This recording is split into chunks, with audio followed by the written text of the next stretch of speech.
Well, welcome to Dinner Theater here at the Old Empire Hotel. We are in downtown Gilbertsville, where the population is 348 on a busy night. And this is the third series of Tales of the Empire. Now, if you missed the other two, you really didn't miss very much. I mean, we had a guest appearance by Ivanka. Yeah, she's beautifully dressed, but seriously. We had suicide. We had a virtual bankruptcy. We had major theft, $75,000. We had $15,000 buried in the road out front. We had a dog napping. We had a poet wielding a shotgun and threatening to blast a man's testicles. We had my father maybe sleeping with a nun. The usual stuff. Boring. Boring. But tonight, we have saved the really exciting things for tonight. Ice fishing. Yeah. Meeting of the Cemetery Association. Yeah. And last, collecting garbage. Okay, now that I have you on the edge of your seats, let me set the scene. This Old Empire Hotel was built long before the Civil War. It was about 1835, we're told. My parents bought it in 1961. It was pristine, immaculate. It had a thriving restaurant business. I was in the Navy, and after I left the Navy, I came home here. I lived here at the Empire and worked behind the bar. And then I emigrated to New Zealand. And I lived there 8 years. And in those years, I got married, we had children, I had a great job. But in those years, before technology shrunk the world, New Zealand was pretty isolated. And in that isolation, I fell out of touch with what was going on at the Empire. After 8 years, I came home for a visit with my New Zealand wife, our 3 children. Little did we know what we were stepping into a trap. Instead of a handsome, beautifully maintained Empire Hotel, we found the place was disheveled. The roof, the plumbing, the boiler, the wiring, the heating systems were in sad state. And instead of a flourishing restaurant, I found a ramshackle frontier-type saloon, serving up hamburgers and fries. A saloon whose floors got swept once a month, maybe. My parents were in their 50s. I expected to find them healthy, striving to build their business, but instead, I found my mother sliding on the edges of Alzheimer's, and I found that my father had become addicted to betting on horses at Vernon Downs, north of here. And gripped by this addiction, he lost all their money he borrowed against the business and the building. He had lost my mother's inheritance.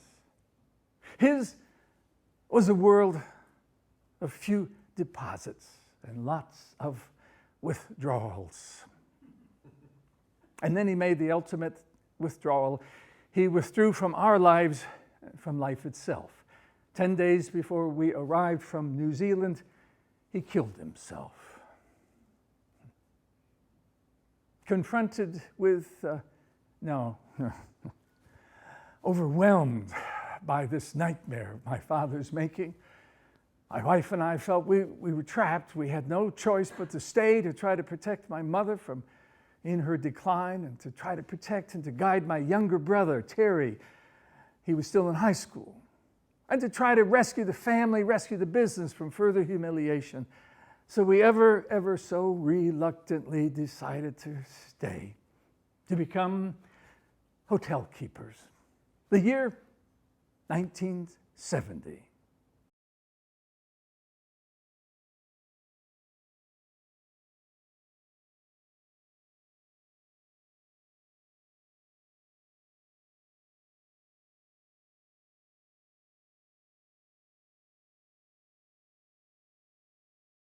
This is not a photo of the tap room of the Empire. But in many ways, it does resemble that tap room. As I said before, we covered the boring activities around the empire in our previous plays. You know, the suicide and the buried treasure and the dog napping and the shotguns aimed at testicles and my father sleeping with a nun. Tonight, the high drama, and the empire fairly throbbed with such, with adventures in ice fishing and the cemetery association and the garbage collection. So it was only appropriate that, well, you know, the Mormons have their tabernacle choir, Greek tragedies and Elizabethan drama and Broadway shows, they have their choruses. And Job had his comforters. And given that the empire was the epicenter of tragedy and comedy in downtown Gilbertsville, I mean, it seemed only appropriate that we would have our own resident chorale, a team of confidants, a merry, hearty band of voices, a glee club, if you wish, to provide a running commentary of all of the excitement that went on around the place. I'm sure that you would like to meet them. Nothing goes on this exciting around this friggin' place. I agree.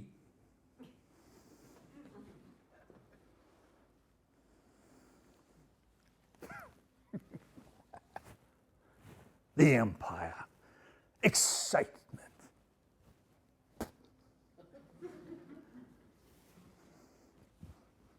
Where all the world's a stage, and all the men and women merely players.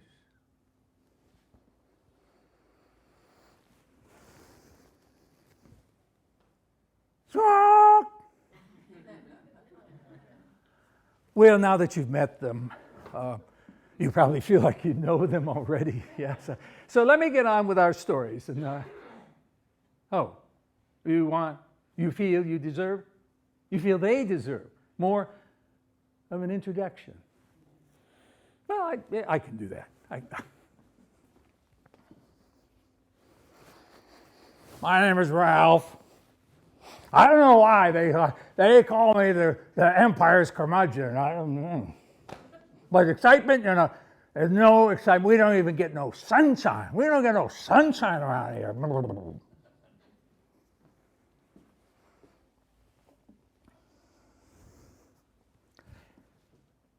They call me Eric the hesitant.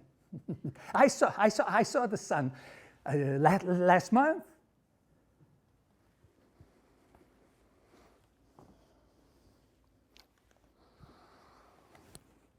I am Herb, the aristocrat. The sun, Eric? How pedestrian, how childish to worry about the weather.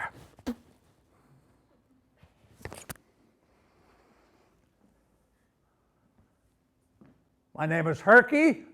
I wielded the shotgun in the second series of Tales of the Empire. Herky, they call me the Empire's poet laureate. Men and women are merely players. They have their exits, they have their entrances, and one man in his time plays many parts.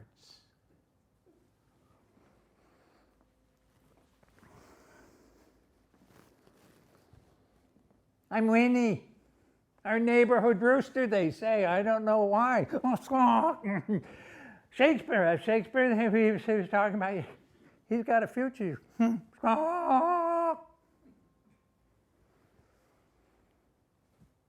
I'm sorry, I have no idea why he does that. But he does.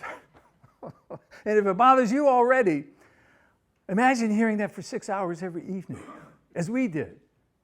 Well, it's experiences like that have made me what I am today. A patient so trusted by the psychiatric staff that he is allowed a few hours away from the asylum to perform for you tonight. The Empire's chorale performed two important roles. They constantly reminded me that there's a little bit of lunatic in the best of us. Yeah, everybody in the world's crazy except you and me, and I don't know about you. And they acted like an inner voice of the empire. And they indeed provided a running commentary on the exciting, the breathtaking events around the place. For example, ice fishing.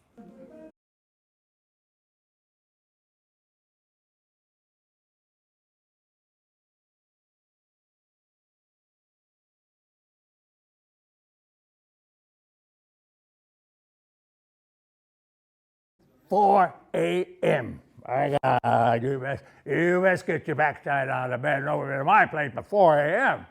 Sharp, Marcus, sharp. Yeah, I mean, you want to go ice fishing with me, young fella. I mean, you ain't there 4 a.m. I'll leave without you. I ain't gonna sit around and wait for the likes of you.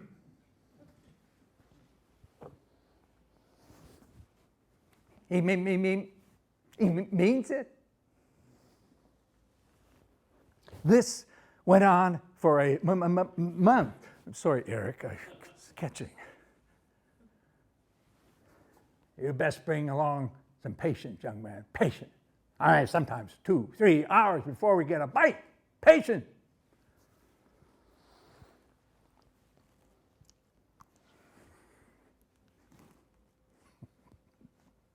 Ice fishing? Good God. What an utter waste of time. Freezing to death, sitting on a shelf of ice, your mind filled with mush. Lord, fishing is for the idiotic rabble. After a month of this, finally, the night before the day arrived, tomorrow morning, 4 a.m., 4 at my place, Morgan. You're not there. We go without you. And you bring some friggin' patience with you. It is 4 a.m. My God, it's 10 degrees and that wind is howling. I have driven out to Ralph's and there are no lights. I must be in the back of the house. Not back there. I rap on the door. Ralph! I go back to the car, I honk the horn, and I come back, rap a few more times, and at 4:10 sharp, the door opens. Ice fishing? He didn't say nothing about no ice fishing. Oh dear, I have to wake him up. Ooh, and don't honk your horn no more, and turn off your engine.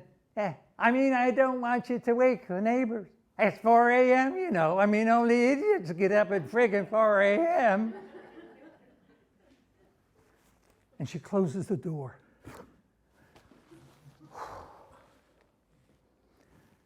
It is 4:30, my God.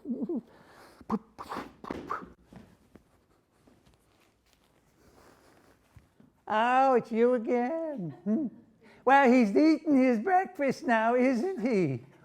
He expects you had a good breakfast, running a hotel like you do. He'll be out in a little while.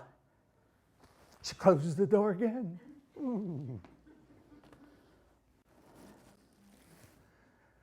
It is 5 a.m. sharp, and we are loading the truck. Now, correction, I am loading the truck. Bad back. I got bad back. You do the loading. Load that auger maybe last. You put the poles in first, and the buckets, and the bait. Don't forget the bait. And shovel. Well, they don't plow the friggin' lake for us, you know. We're going to have to shovel. Beer, the lunch. You did bring the beer and the lunch, like I told you. Brandy. Gotta have my brandy. Stools.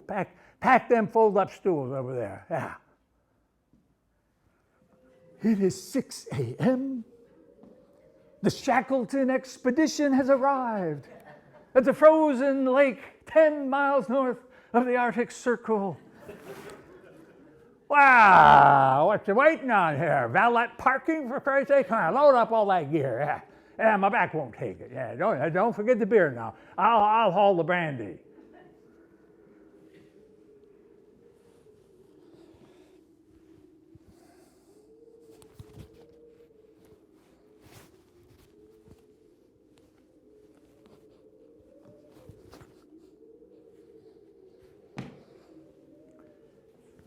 You go first. You go first. Well, you got the bigger feet. You can chomp down more snow for me, huh?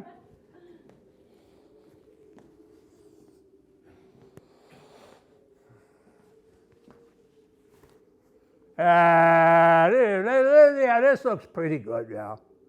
Drop all that stuff. Grab a shovel. Shovel the snow off a patch here.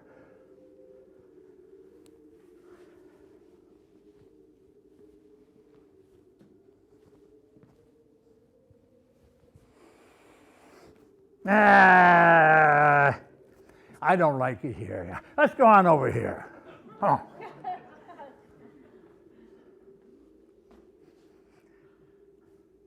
Okay, where's my stool? Oh yeah, okay. Now shovel off this area here. Oh, come on. Oh, put your freaking back into it. Oh, shovel now. Auger out some holes here. I need 3 of them, about 5 feet apart. Well, come on. Are you tired already, for Christ's sake? I mean, I'm the one with the bad back. I couldn't hardly sleep last night.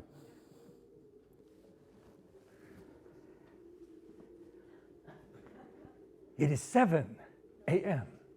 We are finally ready for a long, patient day of ice fishing, and I am dreaming of perch for dinner.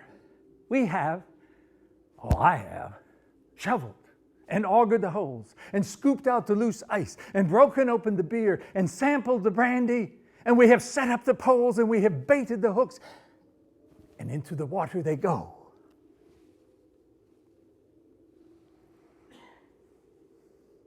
"7 a.m. It is 7:05.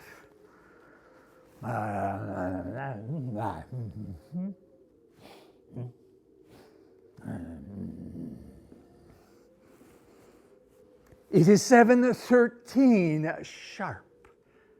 We have been fishing for 13 minutes.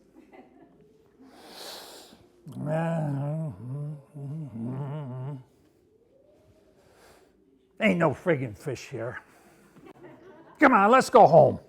You pack up the gear. I'll be in the truck. My back's killing me. I'll carry the brandy, but oh, come on. We ain't got all day, you know.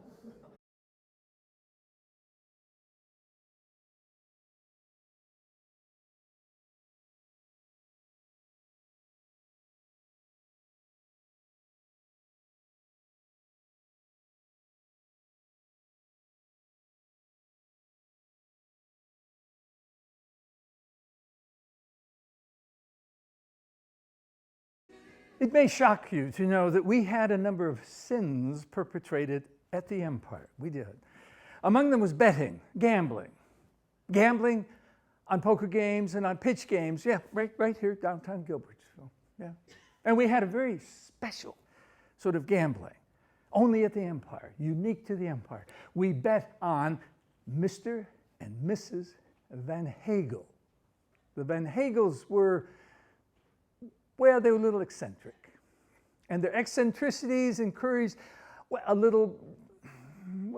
have to consider this in context. There wasn't a whole hell of a lot to keep us occupied some afternoons in the tap room.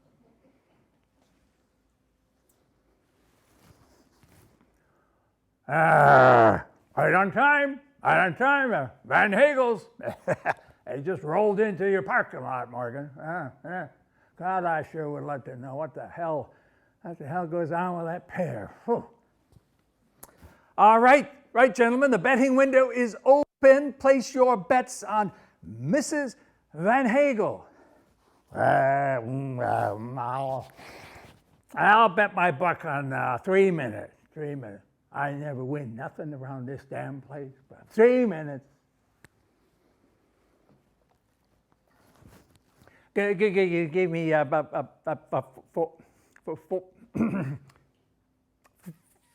4 minutes. Eric, you want 44 or 4? Careful.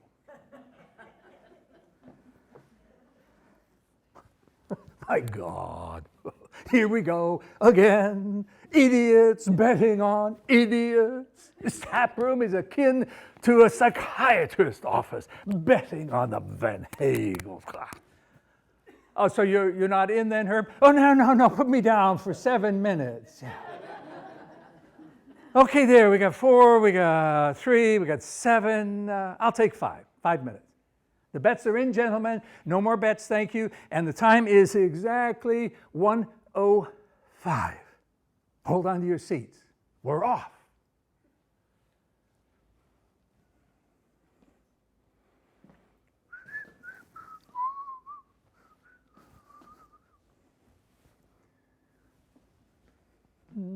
You thought playwriting was difficult? This is the script. All right. You get the idea. I won't make you wait the full time. Ring! That was 8 minutes, guys. 8 minutes. Wow, nobody wins this round. The money goes into the pot for the next round. You see, the Van Hagels were an older aristocratic couple. She was a Southern belle, and he was a former ambassador from one of the Eastern European countries. And they were most dignified, and they were most eccentric, and they were given to habits, peculiar habits. For example, on Tuesdays and Fridays, they rolled into the parking lot at about 1 o'clock, and then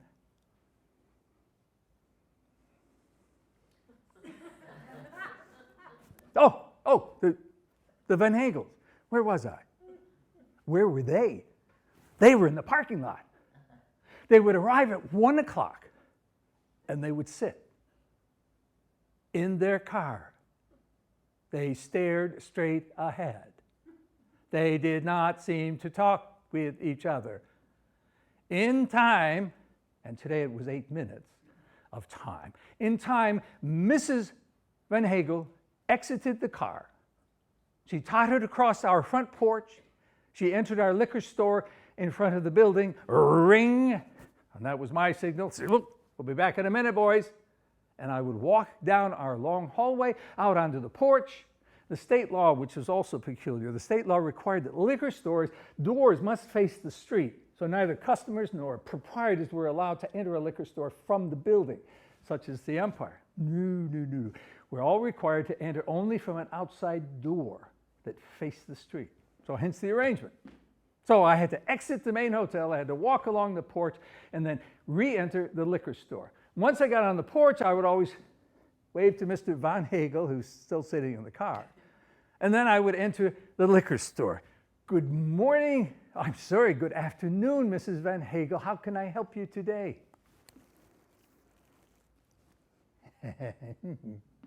Well, I thought I would try a little bourbon today.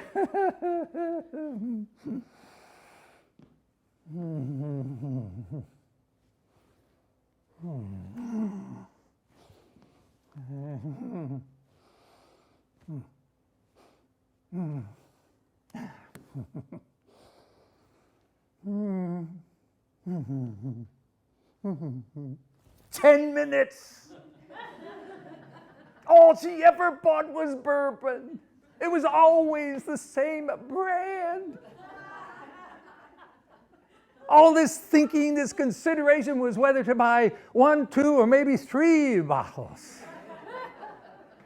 Well, I would load up her bottles. I would carry them to the car with her. Good morning. Good afternoon, Mr. Van Hagel. Nice to see you. Thank you, Mrs. Van Hagel. Then I would return, cross the porch, down the long hallway to the tap room. The betting window is open, gentlemen. Place your bets on Mr. Van Hagel. For Christ's sake, give me 4 minutes. I never win nothing here, nothing. 4 minutes. Fact. You want the one after 4, Eric? Right. 4 plus 1. God. Could there be anything more idiotic? I'll try 7 minutes again. Right, we've got 4, 5, 7. I'll try 6. The betting window is closed, gentlemen. The time is 1:21. I give you Mr. Van Hagel.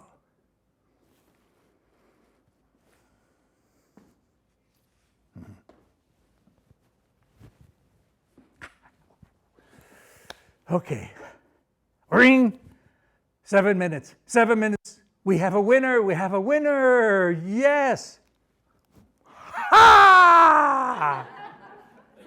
I'll be back in a minute, gentlemen. I would walk down the hallway again. I would walk onto the porch again. I would wave to Mrs. Van Hagel in the car. I would enter the liquor store. Good afternoon, Mr. Van Hagel. How can I help? Now, Mr. Van Hagel was much more decisive.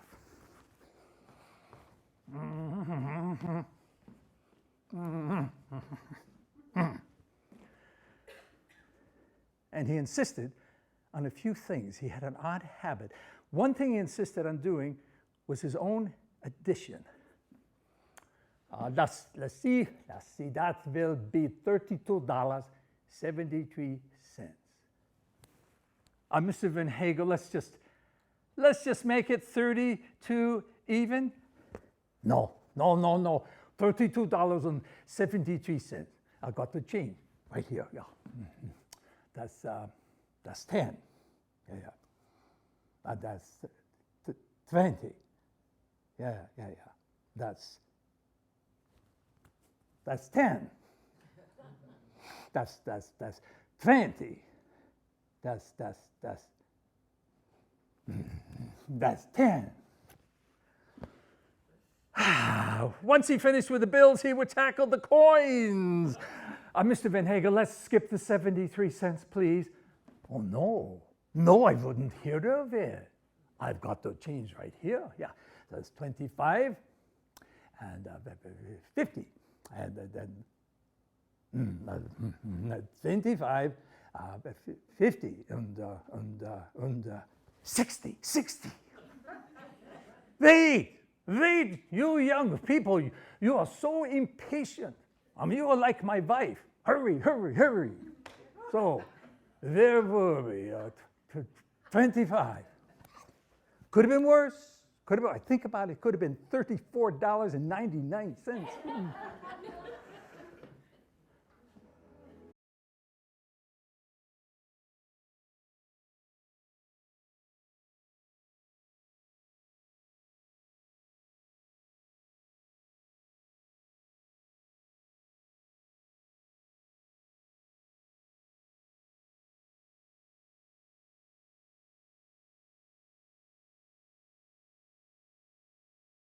I know that even with all of this excitement, you have been itching for me to get to that beehive of frenetic activity, that whirlwind of drama and intrigue and suspense, the Cemetery Association. Yeah. So hold on to your seats now. Hold on to your seats. Raymond was a farmer. Raymond was retired. Raymond was cunning. Raymond was crafty. And for something to do in his retirement, Raymond ran the local cemetery association. Now, in a small village like ours, the Cemetery Association had no office. And I'm sure you have read about how in the big cities all over the world, important business is conducted in the fancy hotels. Well, the same could be said of Gilbertsville. So once a week, Raymond would collect the mail for the Cemetery Association. He'd go through it right here in the tap room of the Empire, in that booth. Sir, not that booth, that one over there? Yeah. Anyway, let's let the record show that very booth was where the official Butternut Valley Cemetery Association office booth. It's hard to imagine, I know, but that is the sort of excitement that used to be generated right here in the tap room of the Empire Hotel in downtown Gilbertsville. Yes, this is where Raymond conducted the association's official business.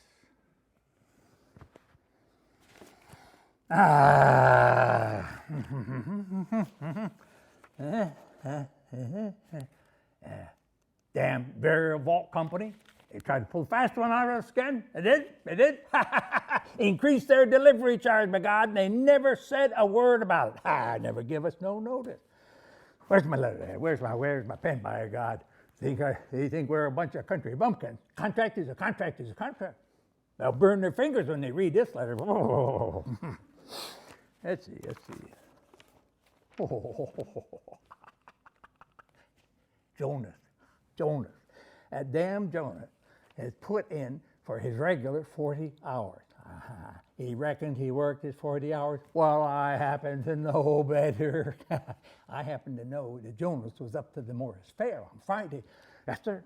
He was getting himself drunk with some lollipalooza on his arm. 40 hours, my foot. Guess we'll have to show Jonas we're not a bunch of dimwits here. Whiskey, Mr. Barkeep. Whiskey and water, if you please. 40 hours.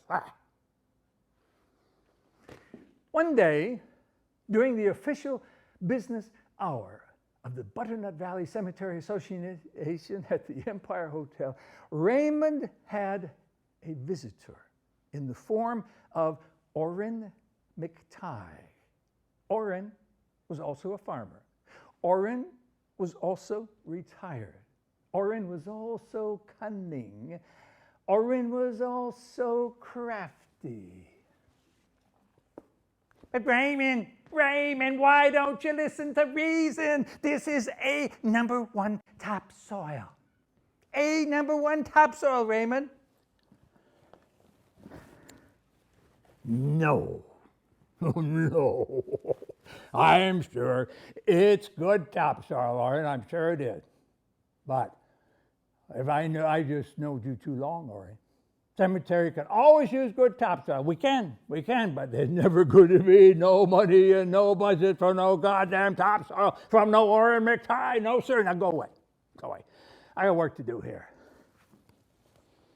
Raymond, you don't got to have no money in your budget. How many times I got to tell you that? It's free.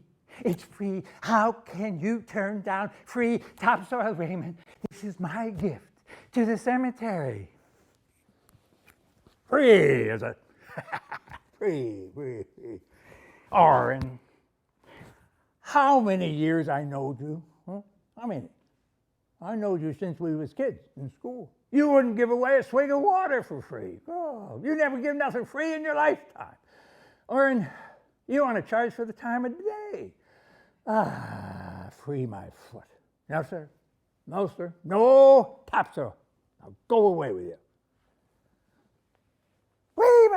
Raymond is guaranteed. I swear on my mother's gravestone. It's free. There ain't no strings attached. Free.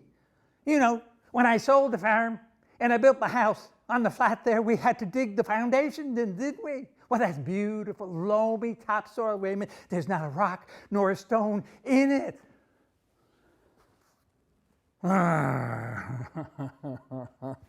Not a rock nor a stone in it. Swear on your mother's gravestone, do you, Orrin? Ain't a stone nor a rock. If, I got a question for you. If there ain't a stone or a rock in this beautiful, loamy topsoil, then why the hell are you giving it away? Tell me that, you old snake. It's the missus. The missus, she says she can't take no more looking out the kitchen window at the piles of the topsoil. Get rid of it, she says. Get rid of it every morning. Well, now she's upped the stakes. She's going on strike. She says if it ain't gone by next Saturday, why, I'm going to have to do my own cooking. Stubborn woman, Raymond. Why, if I got to do my own cooking, Raymond, I can barely cook a hot dog. I got to move this topsoil, Raymond. I got to move it, so I am giving it away to the cemetery. There's got to be 20 truckloads of it, and it's free. It's free topsoil.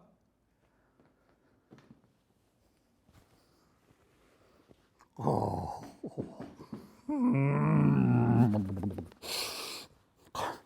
I don't know, Orrin. Oh. I don't trust you. I don't trust you as far as I can toss you uphill in a landslide. Ooh, you're a sneaky old bastard. I just don't know. Stubborn, Raymond. Stubborn. You have always been stubborn your whole life. Your mother said she was 2 days in labor over you. That's how stubborn you was right from the start. Raymond, this is free. I swear on my mother's gravestone. Free topsoil. It's yours for the taking. It's my gift to the cemetery in remembrance of my dear old mom. On her gravestone. I swear it.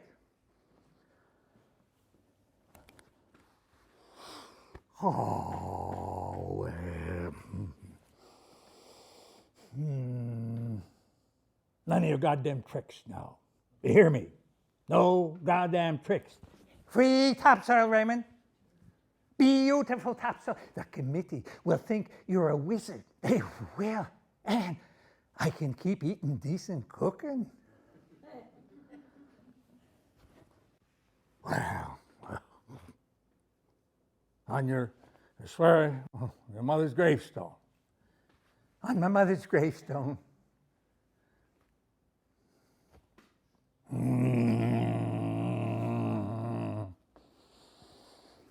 He's up to something. He's up to something, that orange. I wouldn't trust that sumbitch with nothing, no, sir. You turn your back on him, he'd drink your beer. I've seen him do it, too. Raymond, when you plant me, no stone. I don't like stone. Now, loam me up for me.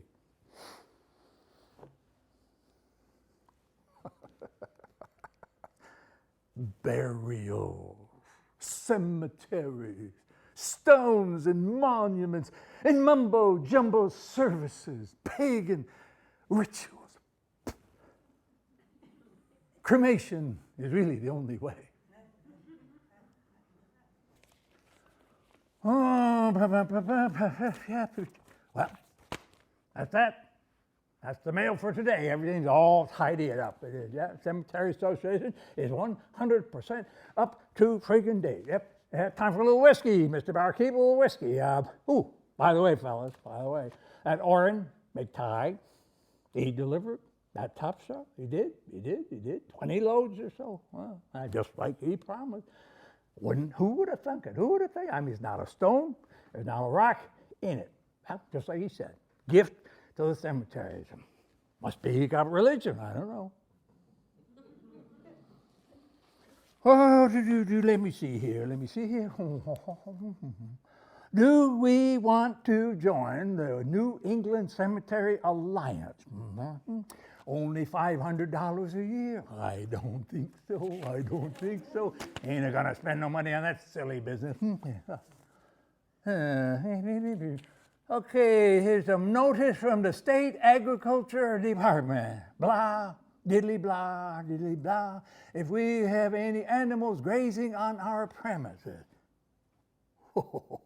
I guess them overpaid gas bag bureaucrats in Albany, they ain't got enough to stick their nose into. Got animals grazing. Let's see. All right. Here's something from Orrin McTighe.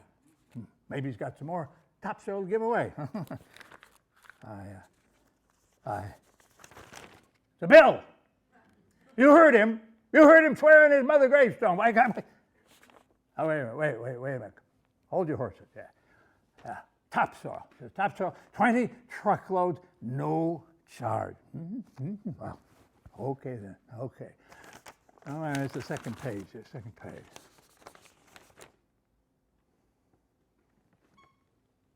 Trucking. $100 per truckload, 20 truckloads, $2,000. Why, that's no good lowlife son of a bitch. Raymond, I've been thinking about a couple of things. One of them is at Orrin. He raised his left hand when he swore on his mother's gravestone. I remember. Left hand. I don't think that counts. No, when you use your left hand. No.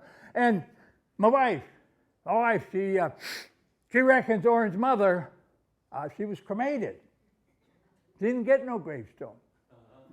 Might be a good idea that you maybe check your cemetery records on that. I mean, I'm only saying.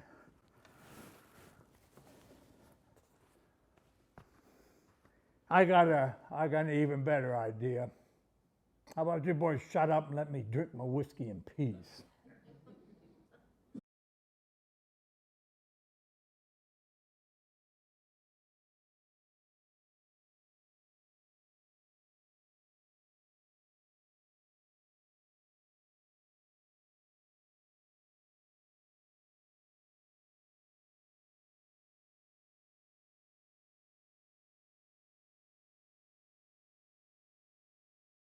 The tap room sometimes served as a classroom, and we had our own professor.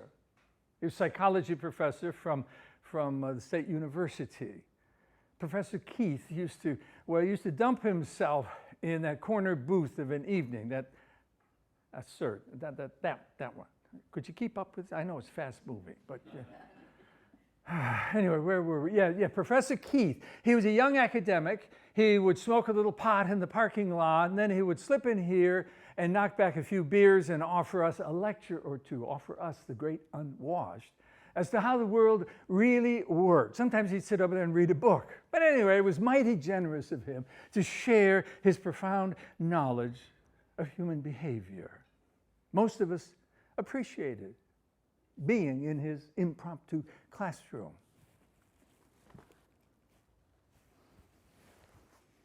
Classroom? Friggin' academics? Friggin' academics? They don't know nothing. Them and their fancy books, fancy degrees, what they ain't got is a degree in friggin' common sense. Well, it's good to know that there are a few of us in the neighborhood who actually own and read books. Do you actually own any books other than the telephone book, Ralph? Anyway, in the professor's tap room one class night was Caroline, a woman in her 50s.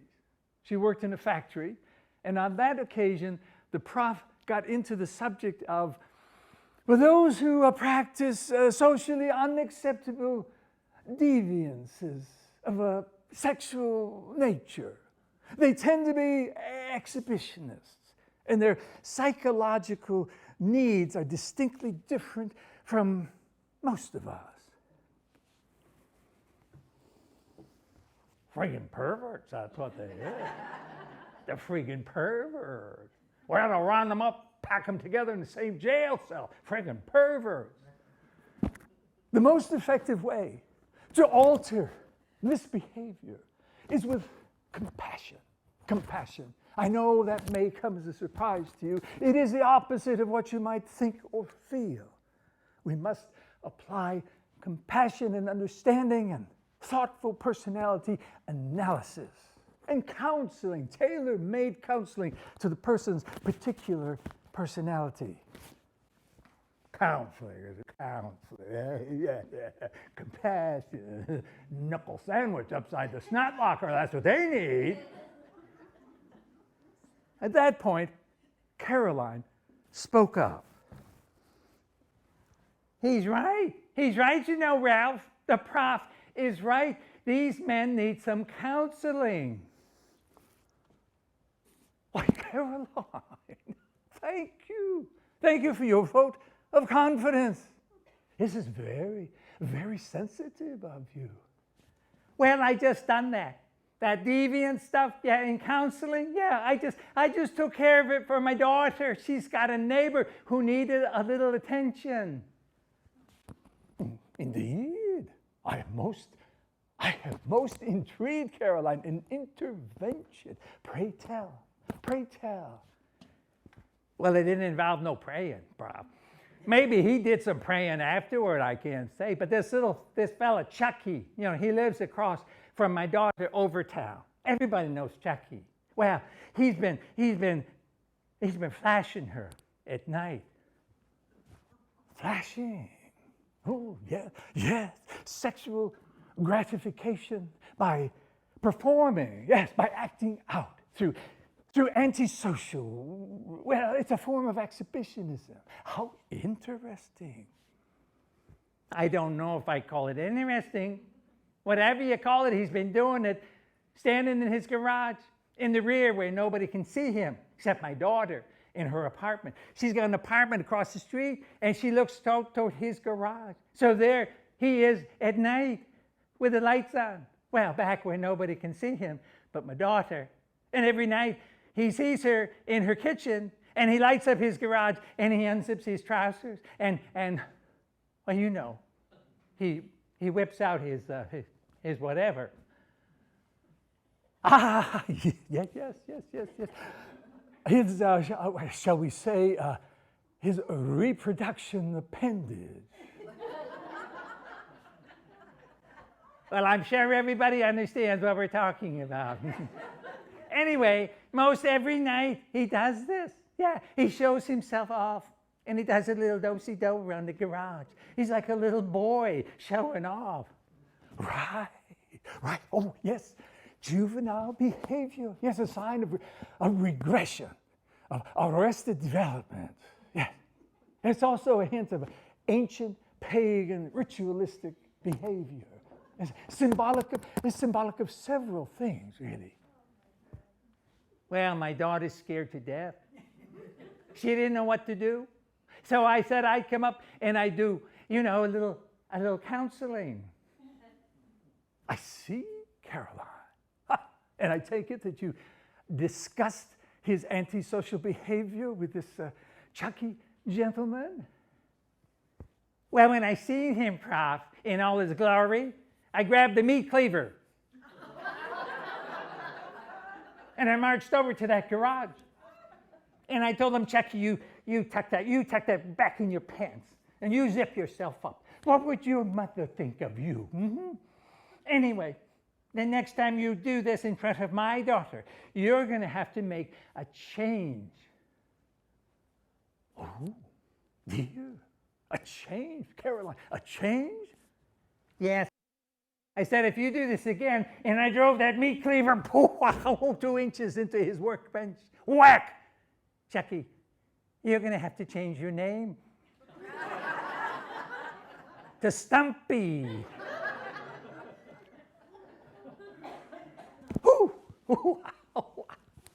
I see, Caroline, a direct intervention.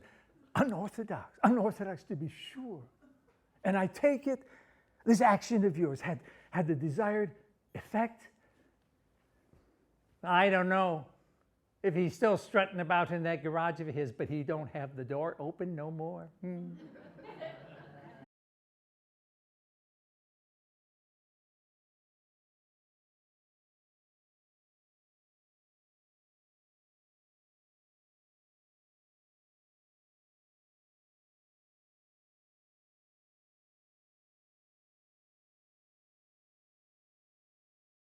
No.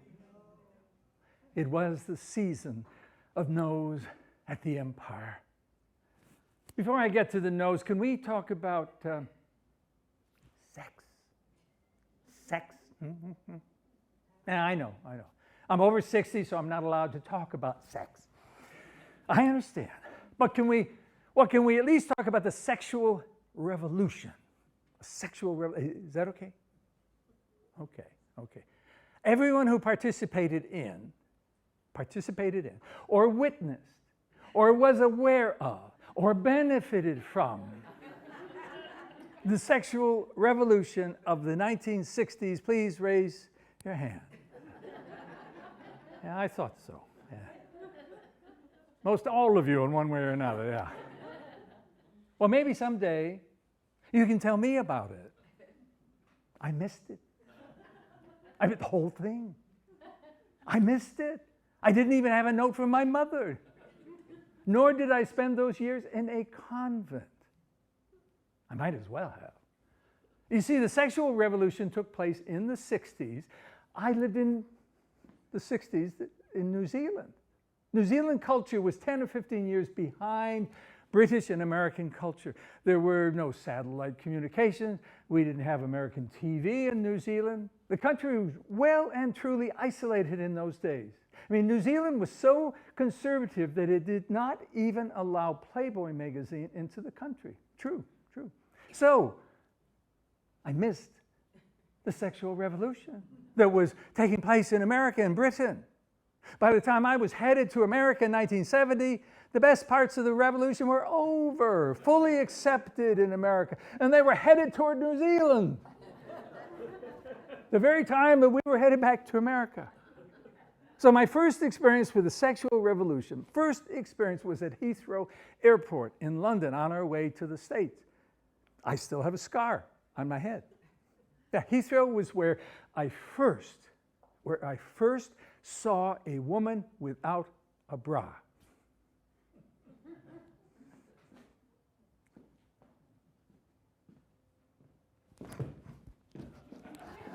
I ran into a pillar. Before we left New Zealand, every woman wore a bra. It's a small country. I checked. I phoned every woman I knew. And I said, hey, women are burning their bras in London. Yeah, and in America, yeah, they had Maidenform bonfires on American campuses. 36 double seat in that pile there, ma'am. No, they said, not in New Zealand, no. And I asked them, I said, you know, if I brought the matches, would you at least consider? No, no, no, no. Ask, you know, if Mark Twain would have said that I was an innocent abroad.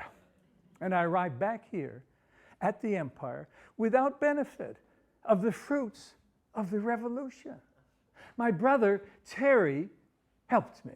He helped me understand what I had missed and how much the mores of the culture had changed in my absence. Terry was 11 years younger than me. He was only 18. He was going into his senior year in high school when our father killed himself. And that was when I arrived back here. Now, to try to fill the painful vacuum that suicide created, I tried to act like a father for Terry. And for a few years, even though he called me brother, he really regarded me as more of a father figure than as a brother. Now, if you're going to behave like you are the father of an 18-year-old when you are only 29 yourself, it takes some acting skills. Yeah. Because instead of snapping, no, you did what? You idiot. No, no, no, no, no. You have to bite your tongue. You have to control yourself. You have to act like an older, wiser, battle-scarred, 45, 50-year-old, fatherly type. You must have gravitas. You have to control your body language. You have to take on new phrases like, I see. I see. That sounds fatherly, doesn't it? Yeah. Notice the body language, controlled, unruffled. I see. I see. I'm curious, though, Terry. Just how many cans of Ready Whip did it take to fill the principal's car? Really? I see. I see. One morning, Terry breezed into the liquor store. Hey, Brad. I thought you ought to know there's a lab bill coming in the mail. I see a lab bill. Yeah, it's for my VD test. No. He's so young. VD. And it's probably his first encounter with a woman. Oh, God. I see. Yeah. Something I should be aware of, Terry? Yeah, I got a little dose. So I stopped in to see Doc Sweeney. No. If you've got VD, you don't go to the village doctor. His wife sends out headlines by the hour. Bulletin, Terry Morgan from the infamous Empire Hotel has visited the doctor for a case of the clap. Stay tuned for updates. I see. Terry, I've never had, but it used to be the law, that the doctor was required to Well, he had to ask you who your partner was? Yeah. Yeah, he did. He did. Yeah, I told him it could be any one of 10. No. 10? No! 10? I see. You know how it is. No, I did not know how it is. I did not know how it was. I used to know how it used to be. In my senior year, in a small school just like Terry's, in a tiny village just like this, in upstate New York, not one of us guys had sex before we graduated. I managed to sneaky slip my hand down a girl's brow once. I haven't been able to bend that finger since. My point is that over the 11 years since I graduated, America and Gilbertsville, my brother included, had taken part in the sexual revolution. Well, Terry, keep me informed, and we'll pay the bill. We'll pay the bill, yeah. 10? No. Terry stopped to see me in the liquor store one evening. Hey, Brad. Okay, if Brucey stops in, he needs to talk to you. You know, a little chit-chat. Bruce does? Has he got a problem? Yeah, well, you know, with his dad gone, you know, he's like me. He needs somebody to talk to sometime. Bruce was a classmate of Terry's. His father also killed himself, and I believe Bruce found the body, and I couldn't imagine. And as you might expect, I did have a soft spot for Bruce. Oh, sure, Terry. Yeah, sure. Just, you know, tell him to stop in some night. And so one evening during the school's Christmas break, Bruce did drop in to the liquor store. And Bruce hemmed and he hawed and he bobbed and he weaved and he stuttered and he started and he stopped and he started again. He mopped perspiration from his young brow, and in a roundabout and disjointed fashion, he managed to work up to revealing to Terry's older and wiser surrogate dad that he had got his girlfriend pregnant.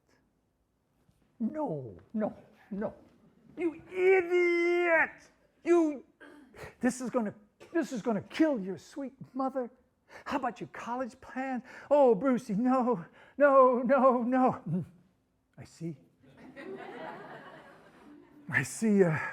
Martha, yeah, of course. Yeah, well, it would be. Yeah, I understand. I see. Yeah, Martha was his longtime girlfriend. My head reeled. I mean, I needed a good dose of rapid response, blended with whatever a worldly, wise, battle scarred 50-year-old father or even a grandfather would say or ask. That was it. Now, what would such a wizened old comforter ask? But I wasn't 50-year-old. I wasn't 50. I was only 29 years old. Your mother, Brucey. Have you told your mother? No? I see. No, that's not good. No, let's keep it from her for now. Yeah, that would be the wise thing to do. What else? You got to be old and wise here, Morgan. I know. College. How will this affect your college plans, Bruce? Oh, I see. Yeah, you're gonna scrub them. Yeah, you're gonna get a job, factory maybe. Yeah. Oh. You're gonna get married. I see. Yeah, she's pregnant, so you'll get married. Yeah, sure. It's only right. I mean, you being the father. This was really a long time ago in America, children. If there are any younger people in the audience, once upon a time, when people got pregnant, never mind. It's too late. Oh, wait a minute. If Terry had sex with 10, count them, 10 different partners in a month. Could it be? Well, of course it could, of course. Bruce, you sure, you're absolutely sure that you're the father? Uh-huh, for certain. Huh? You're the only guy she has ever slept with. I see. Yeah. She had been a virgin. I see.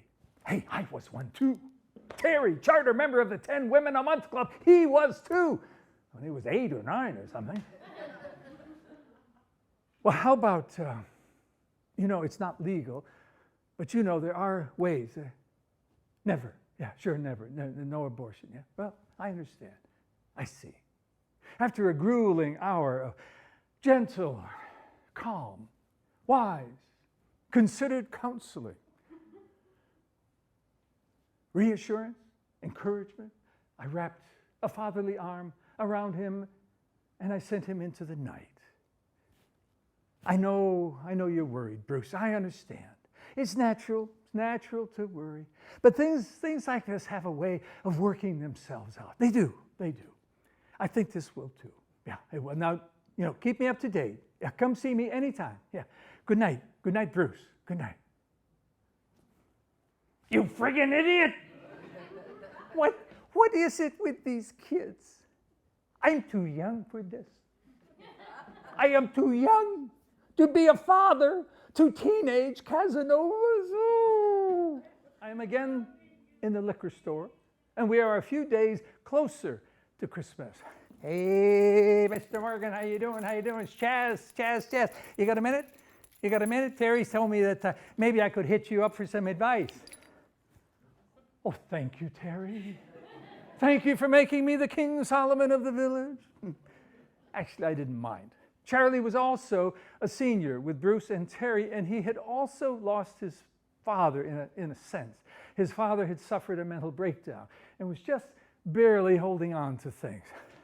Yeah, you see, it's like this. I screwed up, big time, me. I got, you got a girl pregnant. I see. No. Why couldn't these guys have stuck with filling up the principal's car with ready whip? Why did they have to grow up into Lotharios? I see. I understand. Charlie, well, but it's not like she's my girlfriend. No, she's not really my girlfriend. I see, not your girlfriend. Well, I mean, she's been going out with another guy, but she never had sex with him. I'm the only one she's ever had sex with. And like I said, I got her pregnant. I'm the only guy it could be. I see. Does the number 10 mean anything to you, Chaz? You see, it's Martha, Brucey's girlfriend. No, not Martha. No. On the second day of Christmas, my Martha gave to me 2 boys, a stewing, and a partridge. Good Lord. There are 10 more days of Christmas left. I see. And you're sure that you're absolutely sure Brucey is not the father? Nah. She never let him touch her. She was a virgin until me. Virgin air, where everybody gets to ride. Hadn't come to the States yet, but, well, at least I knew what questions to ask. I see, Chaz. Mother? Is your mother? No. Let's keep it from her for now. Yeah. Just between you and me. How about your college plan? I see. You're going to scrub college. Yeah. Get a job. You'll get married. Yeah, well, that's the only decent thing to do, yeah. Abortion? Never. Yeah. I see. Yeah. I understand.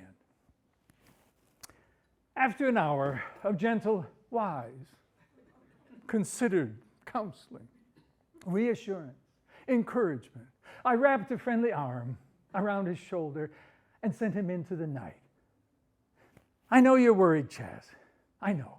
I mean, it's natural to be worried. It is. But things like this, they have a way of working themselves out. I'm sure this will too. It will. Keep me up to date. Come and see me anytime. Good night, Brucey. Chaz. Welcome to the old Empire Hotel, downtown Gomorrahville, where all the girls are laid and some are late, and all the boys are condom idiots. Bruce never returned. Chaz never returned. Martha remained slim. I don't know what happened. But like a wizened, battle-scarred, wise, old, fatherly type, I never damn well asked.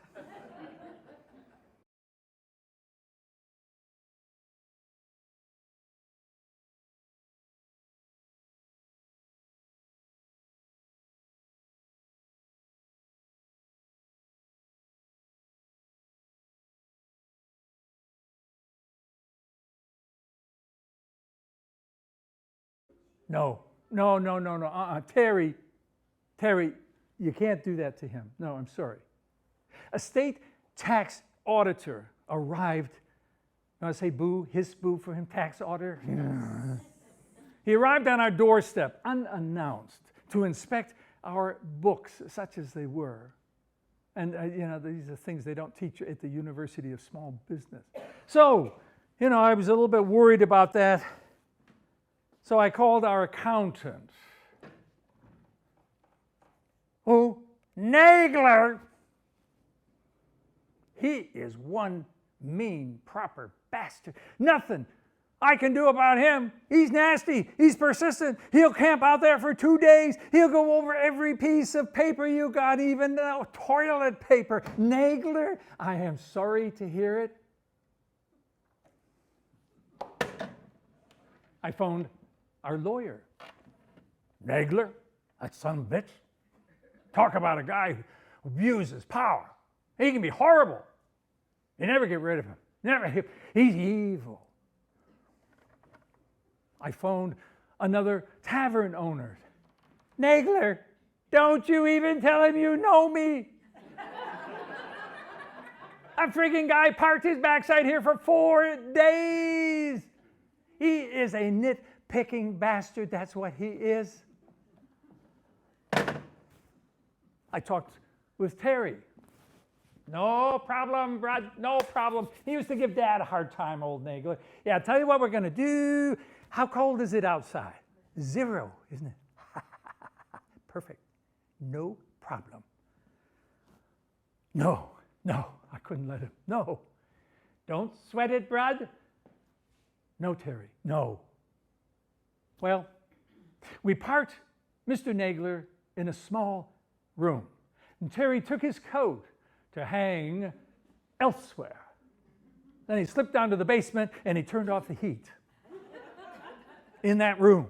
Mr. Nagler worked bloody quickly that day, I'll tell you. He wrapped up his work within a few hours, and with frost in his breath, he begged for his coat, and he told us he had finished with us, and he departed.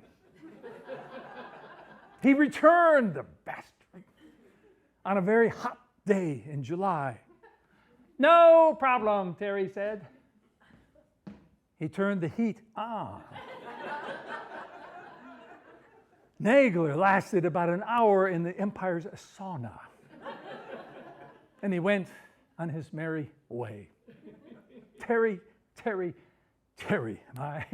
my brother. No, absolutely not, Terry. You're only 19.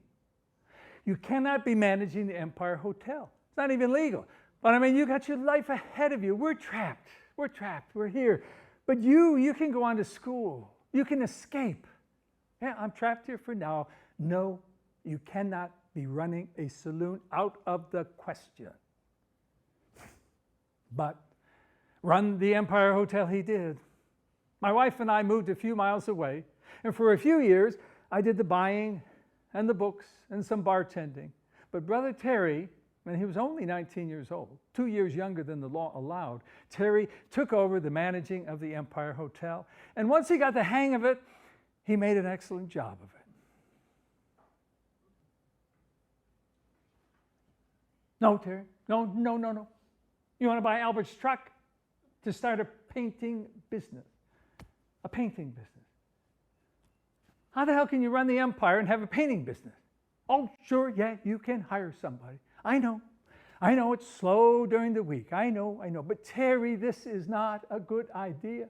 No, you're cruising for a bruising with this idea. Sorry.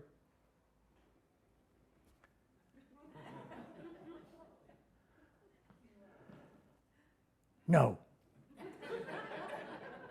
Not a backhoe, Terry. A backhoe. No. I know, yes, the hotel is doing well. Okay, it's doing great.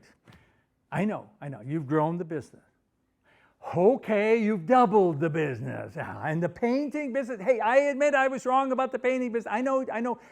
You got 3 guys working for you, but a backhoe? Terry, this has nothing to do with running a hotel, or with painting for that matter. And Terry, you don't even know how to run a backhoe. Don't come running to me if this does not work out. I don't have a good feeling about this.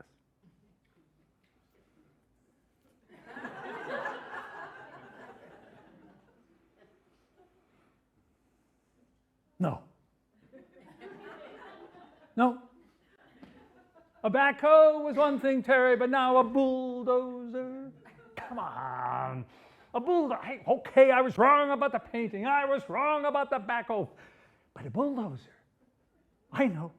You've got tons of work for it. Yeah. But Terry, this is a lot of money. This is serious money. Well, banks can make some stupid loans sometimes. What the hell do banks know about bulldozers? What do you know about bulldozers?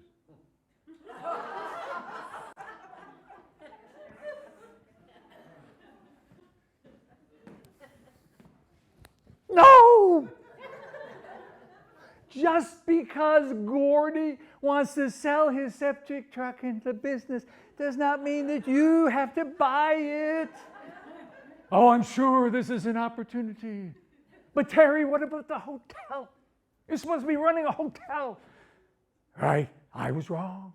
I was wrong about all the other businesses. But a septic truck? Excuse the pun, but this stinks. I don't know, Terry. I really don't know about this.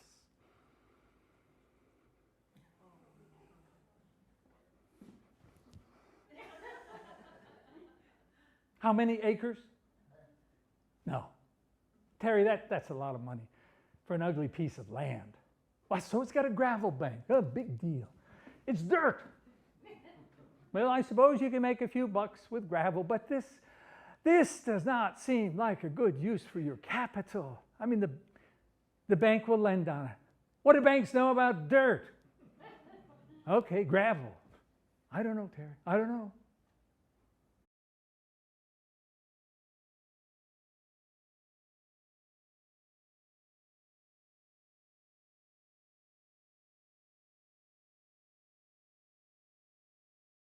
Read my lips, Terry.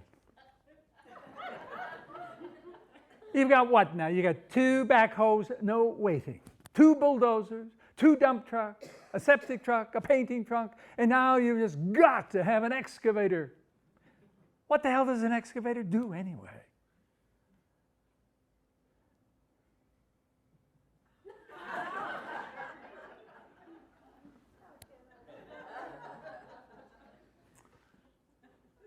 A Roto-Rooter franchise. Huh? Terry, do you think that maybe, you just might, perhaps, probably, possibly, perchance, have too much on your plate now? I know, they're all doing well. You are God's gift to entrepreneurship, right? How much does this franchise cost? That much? That's an awful lot of money, Terry.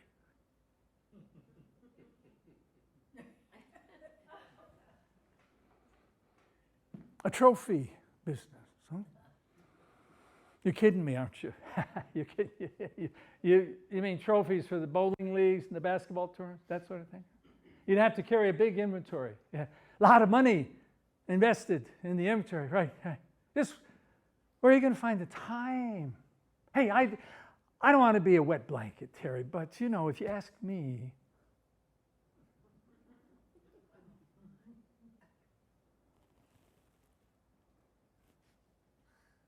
you want to buy an apartment building from Willie Newman, right? Well, of course, it's cheap. It's fallen down. And Willie Newman owns it. Well, that's why he owns it. And it's ancient, and Willie Newman owns it. It's Neanderthal. What kind of heat? Well, there you go. Coal. That's 1920. That's Willie Newman. No, Terry, this sounds like a really dumb investment to me.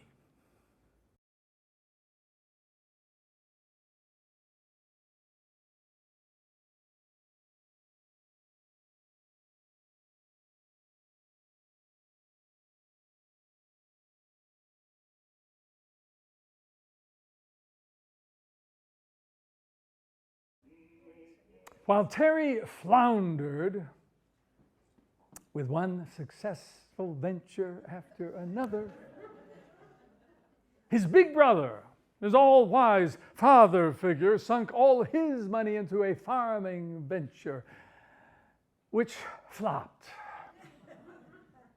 My wife landed in the hospital for 5 weeks, 2 surgeries, and we had no health insurance. We had worked at the Empire for no pay. And so we had no health insurance, we had no Social Security, we had no disability insurance. And then one night, I broke my arm, my other arm, both arms, and I smashed my elbow, permanently dislocated it, playing basketball. We were utterly broke. We had 2 mortgages, we had 3 young children, and we were unable to work. I mean, the words depressed and distraught and despair and devastated, I mean, they don't begin to describe how we felt. I mean, we felt we could not fall any further. Right.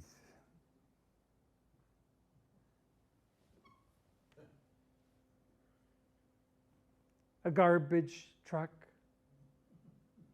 You're going to start a garbage route? I see, Terry, I see. Yeah. Saturdays, lots of money, right? Yeah, business stinks, but it's always picking up, right? What would I know about this? I'm the wrong guy to ask, Terry. I'm the wrong guy. What's that? Me. Moi?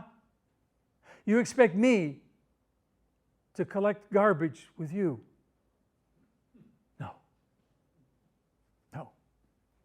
No, brother. I am not a garbage man. Terry, 2 years ago, I was an executive in a big city, and I carried a briefcase, and I wore pinstripe suits and beautiful shoes to work. I know that was then. This is now. I sure as hell know that. Yeah, we need the money. Yeah, I know. Yeah, it'll be good for my arms. I can't do this, Terry. What will my friends say? Oh, what my kids? Dad's a garbage man. No. Don't ask me to do this, Terry. No. Ever sensitive to his brother's feelings, he showed up with an oversized set of coveralls and ordered me into them.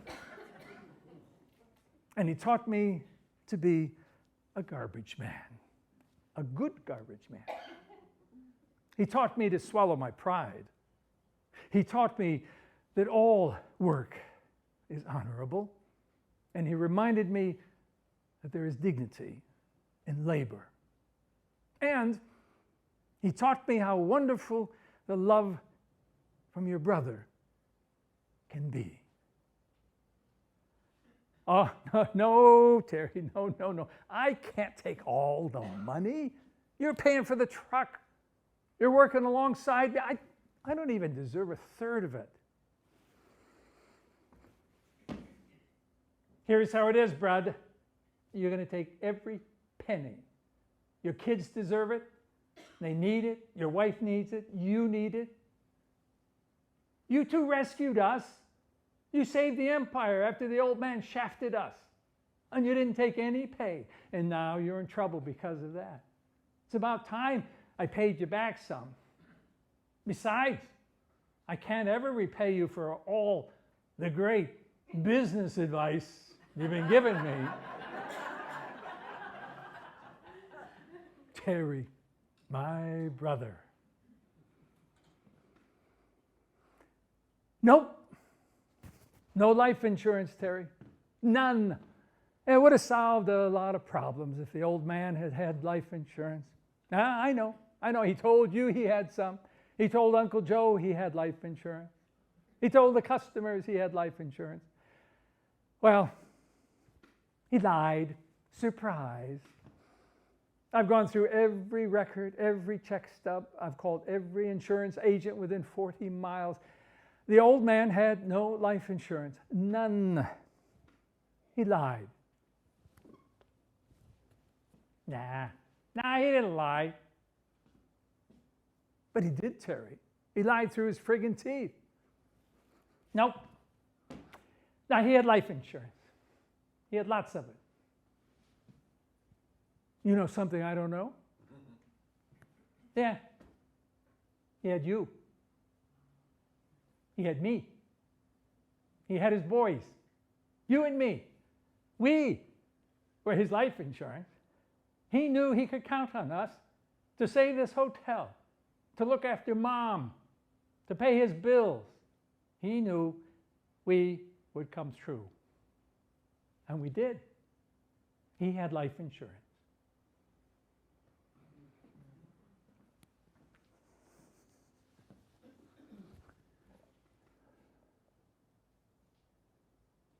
The happy ending, over the next few years, we got back on our feet. I found a good marketing job, and that allowed me to retire from the garbage business. And it gave me the income to chip away at our bills. Terry, meanwhile, grew his many ventures, and he married a wonderful Jane. They had 2 children, and they managed to lease out the empire. And they bought a beautiful house next door. Terry had admired it since he was a kid, and for the first time in his memory, he went to sleep in a proper bedroom, in a proper house, and not a hotel cum saloon.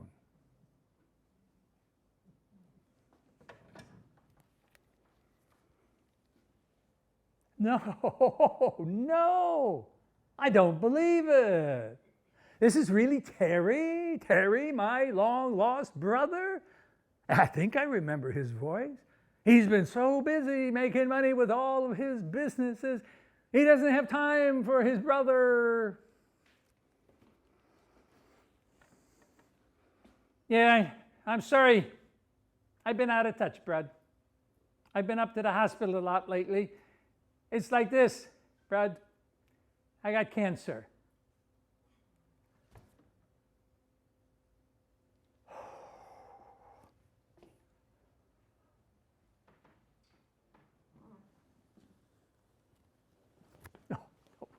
No.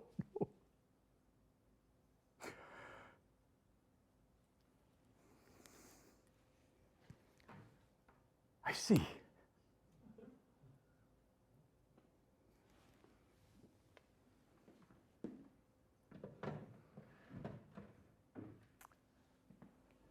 We took him to Sloan Kettering in New York to one of the top surgeons in the world, which bought him 2 years. And for 2 years, we watched him waste away. Exceptional athlete, extraordinary entrepreneur, the most popular man in the valley, friends by the hundreds upon hundreds, a devoted hubby, a great dad, irrepressible. He was my business partner, my best friend, my confidant, my son. my brother. Every day I see his face. I hear his voice, his laugh, and every day I remember the joys he found in life. He died at 36, the last of the Morgans to run the Empire Hotel.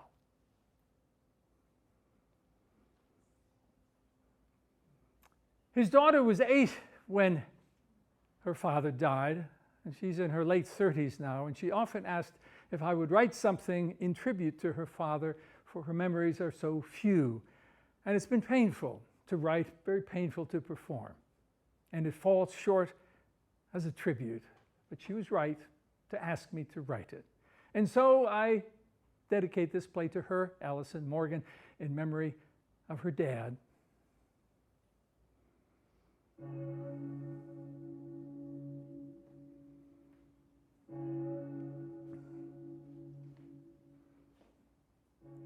No church was ever more packed than for his funeral.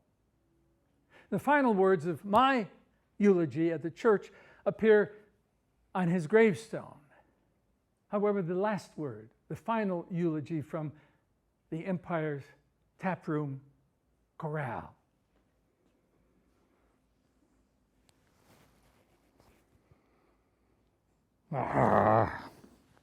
He was a good man, Gary Morgan. Good. He was a good man. He was the best thing that ever happened around this place.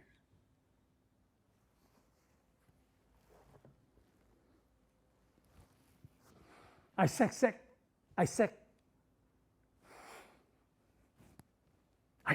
that.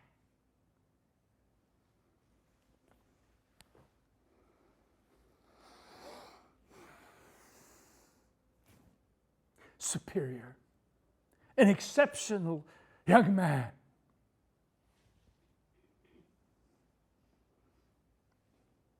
Anybody here seen my old friend Terry? Can you tell me where he's gone? He loved a lot of people, but it seems the good, they die young.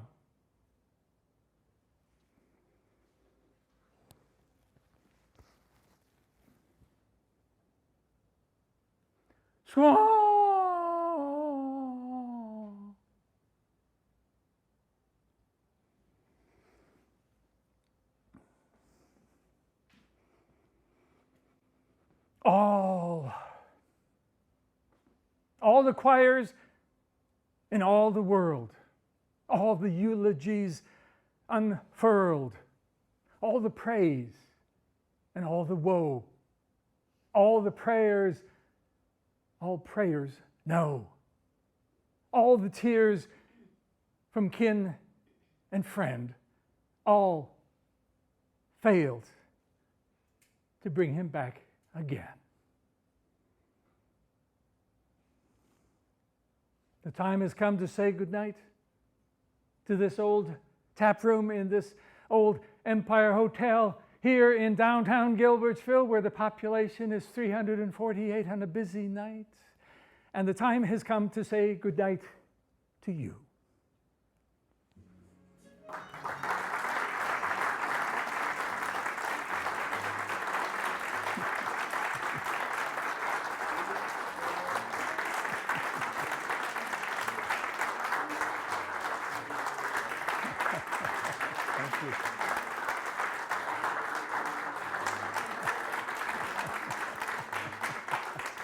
Thanks.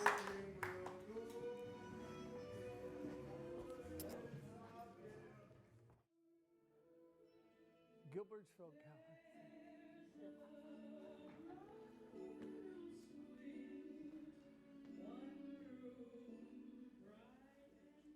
Hallelujah!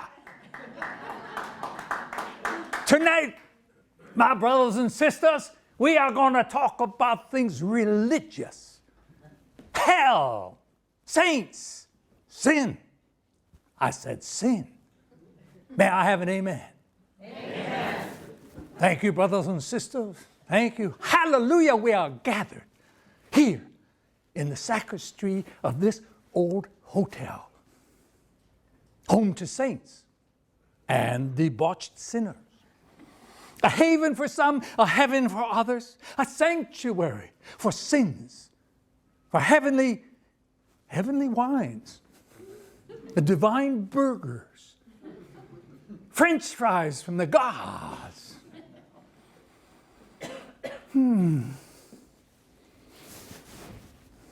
Oh, good evening. Evening, welcome. You didn't expect that, did you? That was to get the blood surging, you know. Not in me, no, in you. I saw you chugging the wine out there. I'm an experienced bartender, and I know what that does. So, anyway, welcome to the tap room of the Old Empire Hotel. We are in downtown Gilbertsville, where the population is 348 on a busy night. Now, this was my family's hotel for 25 years. My parents bought it in 1961. I was 19, and I was in the Navy, and then when I got out of the Navy, I came home here for a while, and then I headed off to New Zealand. And in those days, it was a handsome old building. It was beautifully maintained. It was a thriving business when my parents bought it. And over 10 years, they sort of ran it into the ground, and really into virtual bankruptcy.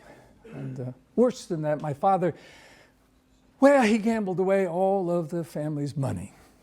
And money that he borrowed, he gambled it all away. Money my mother inherited, he gambled away. It was all on horses up at Vernon Downs, north of here. And then he killed himself. He left behind my mother. She was stumbling into Alzheimer's. Left behind my younger brother. He was still in high school. And he left behind a mountain of bills. That's more like an avalanche. And I call it the avalanche of 29 because by then I was 29 years old, and I was home with my family from New Zealand, and I had to find ways to pay back all that money, which meant running the Empire Hotel. I was talking about religion.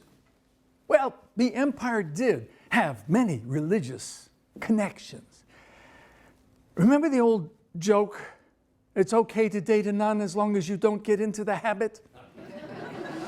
Well, the night before my father killed himself, the night before, he may have got into the habit of my aunt, Sister Lawrence Joseph, in the choir loft, an apartment upstairs. Here's another religious connection, sort of. Joe Politano, he was a customer who moved to the sticks from Brooklyn. Now, some of you remember the comedian Jack Benny? One of his best laugh lines, and he used it over and over, involved a location in California. So one week on his show, he would be in a train station. Now boarding on track 31, the train for Sacramento, Huntington, North Palo Alto, and Cucamonga. She knows. Next week, he would be at the track, and they're off. In the lead is movie star, nipping at his heels his rabid dog. At the stretch and close behind is girdle girl.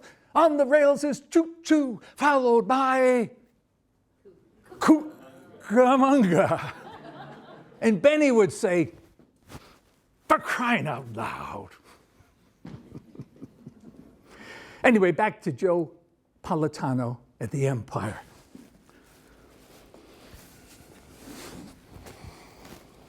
Hey, Morgan, I'm going to give you the chance to bid for my wine business. Yeah, I buy 4 cases a month.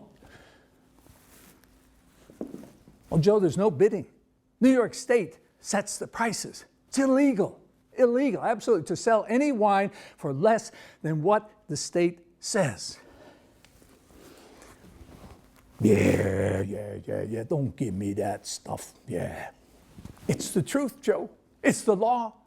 There's so little profit in wine, it wouldn't be worth it to cut prices anyway. Yeah. Don't give me that crapola. How much you want to charge me for my case of favorite wine, Cucamonga? For crying out loud. Well, let's see here, Joe. Let's see. Cucamonga. State says $54. I can buy it cheaper in Brooklyn. No, you can't. It's illegal. Yeah. You know who makes this? You know who makes this wine? The monks do. The monks. That would be the monks of Cucamonga. Hey, don't be sacrilegious. You go to hell. Go to hell with all the empires and the lawyers. You know what they do? They make you do if you go to hell? The nuns told us, when we was in school, for whole eternity. And then some. They will have you doing stuff like trying to straighten bananas. Or drive you nuts. Yeah, a couple of eons of trying to straighten bananas. That would do it for me, Joe. You know what else these monks do? They bless this wine. Yeah, just like holy water. Yeah, the priest, they use it in the Mass. Yeah, the Pope, he probably chugged some of this stuff. You know, in the 16th chapel there, you know, where that big guy, that big paper hanger, Mike D'Angelo, he fixed up the ceiling, laying on his back, yeah. Oh, yes, in the 16th chapel. You know, the Pope says Mass in Latin, Joe. So would that be Cucus Muncus or Muncus Cucus? There you go again. You being sacrilegious. You know your trouble? You ain't got no faith. That's what your trouble is. Yeah. You're like my ex-fiance. She don't got no faith. Your ex-fiance? Yeah, like I said, I was taking her out for 30 years. 30 years you took this woman out. 30 years. Yeah. Well, we was engaged for 10. Engaged for 10 years. What happened? She done me the dirty. She gave me the boot. I asked her, wait one more year. Only one more year. That's all. And she wouldn't wait. No faith. Nobody's got no faith no more. And now you want to rip me off on a case of my holy wine. No faith. You know, what you're doing is a sin. Yeah. I should report you to the church. You know, St. Mary's, that big church over in Oneonta, yeah. Or maybe the little church up in Morris. Yeah, they got a priest there. They got a priest. I understand he's a poofter. Yeah, I mean, he likes the petticoats, the high heels, the garter belts, and the stockings, stuff like that. You know. Well, not to look at, no, to wear them.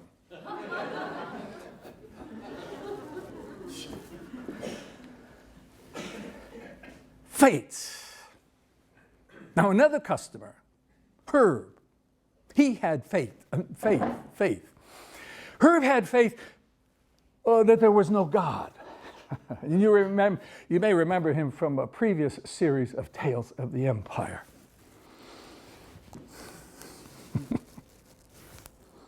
The Empire. The Empire, a pit of prattling, pretentious, predictable, pitiable peasants. Herb drank vodka, neat. Sometimes for weeks on end, he would drink Coke. I don't know what that was about. But whatever he drank, he heaped scorn upon most everyone who came in. Faith, God, eternity, Bibles. commandments, costume with beanies, heaven, hell, purgatory. Oh, don't forget limbo. Christianity crap. Pablum for the masses. Feed it to the barbarians, the ignoramuses.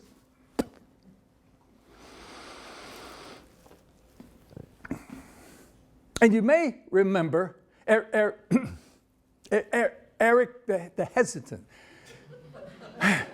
He was in a previous series of Tales from the Empire. And Eric had a religious experience in the Empire one night. He was playing pitch, the card game, in one of the booths. And there's actually a photo of a pitch game at the Empire. I think he's in that group. Anyway, Eric had just been dealt the most perfect hand. I mean, you could play 10 million games of pitch, go through a couple of Joe Politano's eternities, and maybe once you might be dealt such a hand. Ace, king, queen, jack, 10, all in the same suit. Oh, and also the deuce. Now, with a hand like this, you would be sure to take every trick. You could bet any amount of money. Well, Eric bet $100, a lot of money in those days, to take every trick. But there were a few things that Eric did not know.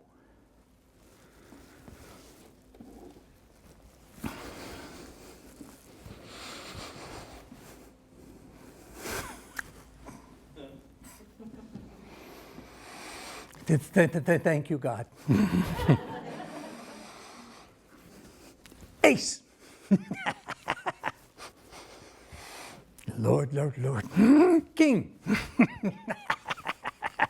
Queen. Jack. 10.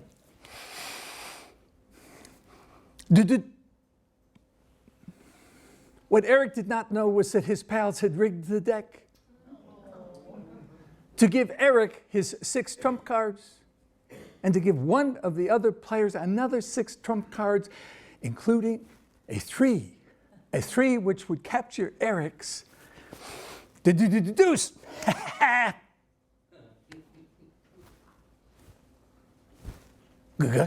God damn.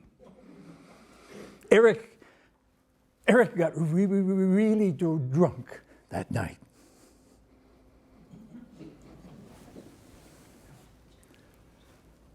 Good morning, Eric. Morning, you don't look too good this morning, Eric. I'm not. I'm dying. Call the Undertaker. Bad enough to lose $100,000 in the best cards this side of heaven, and then in the morning, I lose my car. Some bastard stole my car. You're kidding. You're not serious. Gone. Poof. Stole my car, my green Beetle. You called the police? I'm afraid to. My insurance, out of date. So's my driver's license. Well, I know I only drive between my house and the Empire. I mean, half the time I walk. What am I going to do? I was gone, just like that. Your green Beetle. Right. I mean, poof, just like that. Right? How do you know?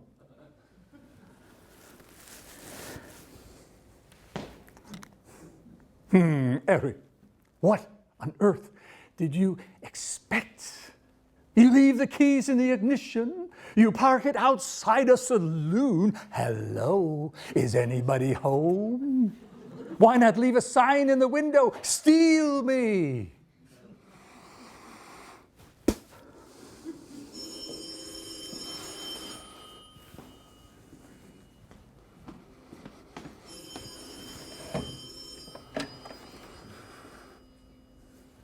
It was Jono. Jono was an older man from Hoboken, and he had a summer camp. It was a few miles away. His car had broken down, and he was having a bunch of guys in to play poker that evening would I mind delivering half a dozen bottles of booze? Well, it was against the law to deliver booze in New York State, but we were desperate. We were desperate for any business. So I got my wife to tend bar, and I went on the whiskey run, and it was a good thing that I went instead of her.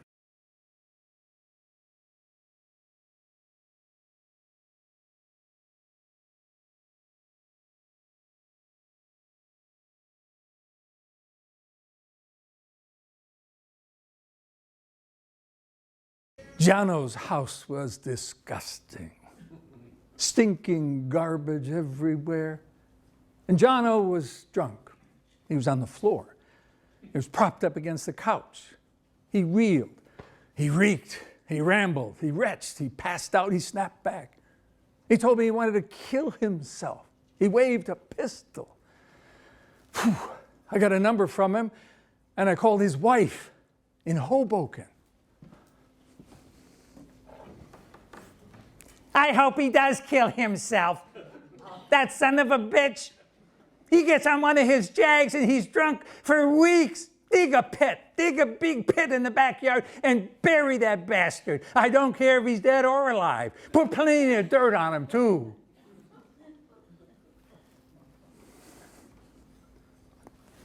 I called his daughter. She was also in Hoboken. Hey, Don't you never call me about my drunken father again. You hear? You hear, mister? That sleazy bum. You want to know some of the things he's done to me? Let me tell you.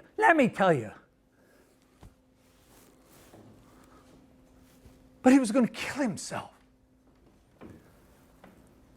I retreated to the safety of the empire. I was distraught, and I was thinking, what a rough place that Hoboken must be. It's not like our idyllic village where, nothing ever happens in that fashion. Car thief, right here, car thief in this village. Then the next thing you know, we're going to have murderers. Murderers,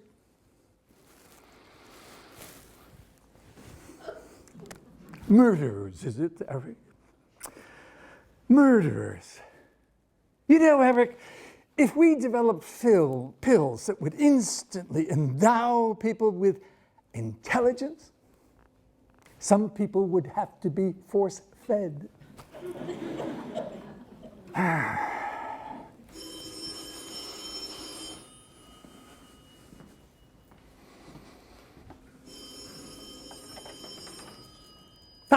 Yes, Father, I did leave a message. Oh, and I am really happy to hear from you. It's the parish priest in Morris.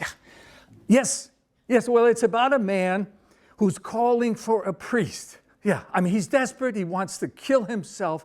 Yeah, let me explain the situation. Oh dear, that does sound not very good at all, not at all good. Father, he needs a priest. The man is in desperate shape. Yes, it is.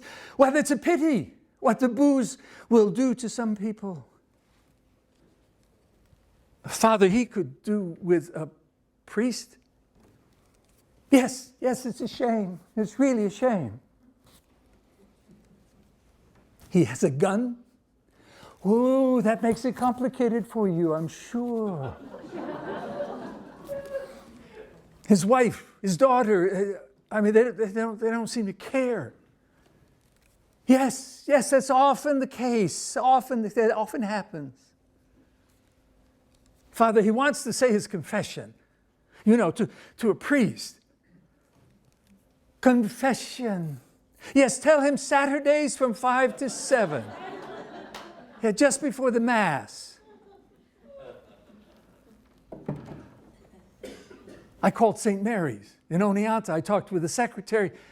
She didn't think they could help. We were out of their jurisdiction. There's a jurisdiction for suicide. She said they were short a priest. It was summer vacation and all of that. She would mention it to the priest. So I phoned the police. But he's got a gun. They could do nothing unless and until he broke a law or caused a disturbance. I mean, this man was about to kill himself, and nobody would do anything to help him.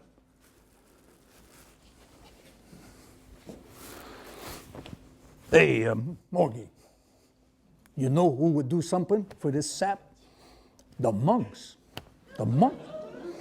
First thing, they will get him off that goddamn whiskey. I bet you a gallon of Cucamonga. Them women, they're whiskey drinkers. Know how I can tell? People get violent on that whiskey. I mean, look at the Irish and the Scottish. You know, them kooky guys who wear the skirts. Don't get me started. Look at Capone and Legs Diamond. What was they doing? They was killing each other over what? Whiskey. Yeah. Now, you think they would murder each other over truckloads of Pinot Grigio? Nah.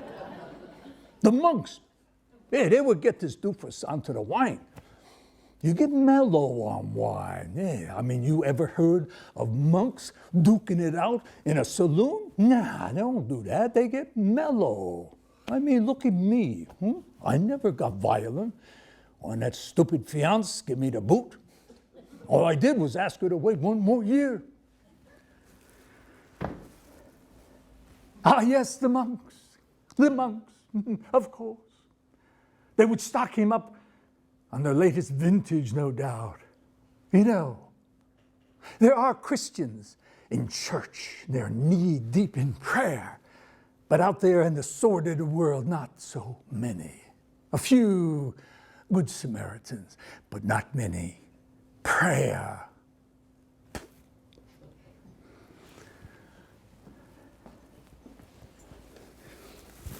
Prayer. You know, maybe a few prayers to bring my car back. Do tell, Eric, do tell. Are you planning to lead a prayer session here at the altar of the Empire Hotel, maybe? No. That's my wife's department. Yeah, she prays. I garden.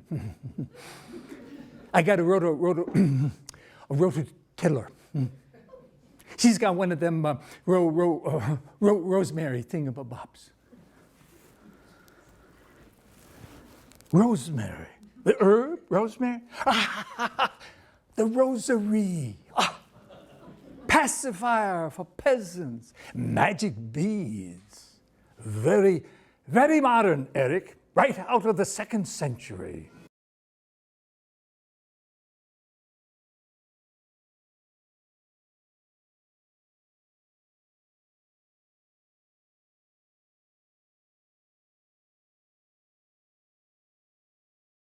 Later in the day, I drove back to check on the old man. He was worse, if anything, with a fresh supply of whiskey. He was still waving his gun. And when I returned to the Empire, Eric met me at the door. An emergency. I never seen this in the Empire. I don't know what in the world's going on. It's going crazy. He's in the men's room. Yeah, I think it's against the law, you know, for him to be in here. Yeah.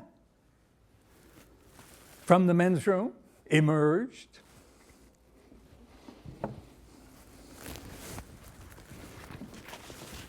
a young priest. And you must be Thomas. Thomas, I'm Patrick O'Malley from County Cork in Ireland. Oh, I expect you've heard of the place. I'm spending the summer at St. Mary's in Oneonta, filling in for the lads on vacation. Now, I hear you've got a fellow who wants to use his head for target practice and depart us with a bang, hey? When I heard that there was a saloon involved, why, I came as soon as I could. Best give me his name and address before we head out. I'll give the AA a tinkle. They like to know these things. Oh, and while I'm making the call, would you set me up with a Guinness? I didn't think so, no. Now that would be a miracle, wouldn't it? Well, any draft beer will do the job. Father, Father, you got any prayers for a stolen car? So somebody stole my car. Poof, green beetle. Hey, any of those patron saints, for stolen cars? How about that little plastic guy that they put on the dashboard? It would be Saint Joseph. He helps you when you're lost and you can't find your way. Yeah, maybe you can't find your way home. Could have used him last night. I walked right past my house. Well, I was distracted. I was thinking about the cars I got dealt with last night. It was like a miracle, Father. As I think of it, St. Anthony. St. Anthony's the saint for you. He's the patron saint for finding things. Now, I see he is. St. Anthony's your best bet. Says St. Anthony. Well, I'll tell my wife. She's got a rosemary. Yeah.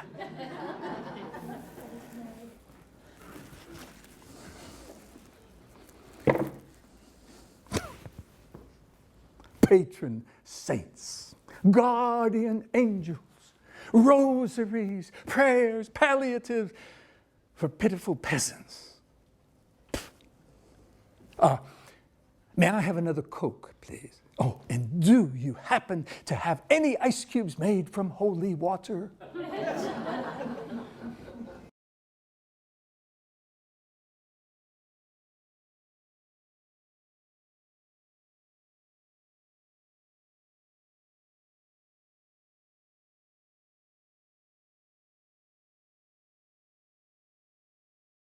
When Jono saw the priest, he lay his gun on the floor.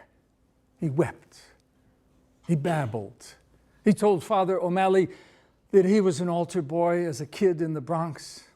Dominus vobiscum para ectum spiritu tuo. He said his wife, his daughter, had abandoned him, and after a while, he said he wanted to say his confession. I'm going to leave it to you too, Father. Stop by at the Empire on your way home. You're going to need another beer, I think. Yeah. As I opened the door, 3 men barged in, and they muscled me aside. And they were led by Herb. Herb, what the hell are you doing here? He ignored me. Jono. My name is Herb. This is Frank, and this is Alex. We are from Alcoholics Anonymous. Are you familiar with AA? Ring any bells? I thought you might know about us, Jono.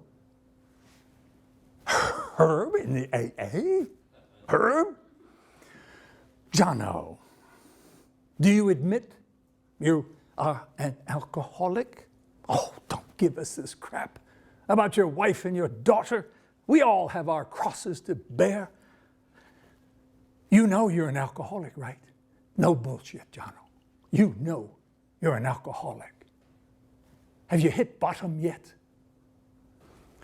Father O'Malley stopped in for another beer on his way back to the rectory. Well, your car park, it's all full, 'tis. Yeah, I hope you don't mind me parking on your back lawn now. Oh, I'm not the only one to park back there.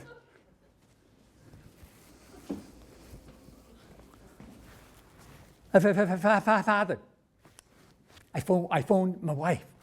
St. Anthony, I told her. St. Anthony, just like you said.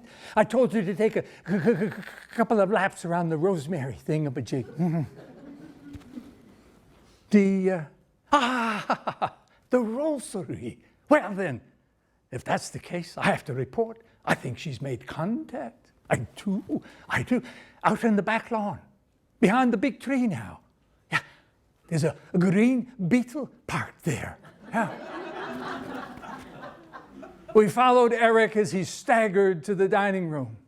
And he staggered further to the window that looked out on the back lawn. And he pressed himself against the glass and he spread his arms.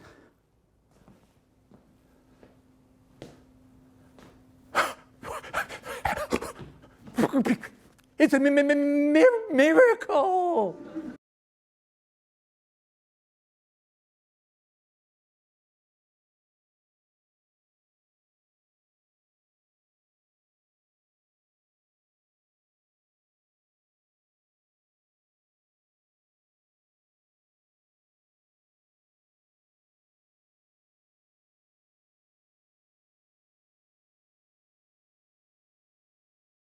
I told you this was a religious show. So, on the subject of miracles, I invite you to explore one with me.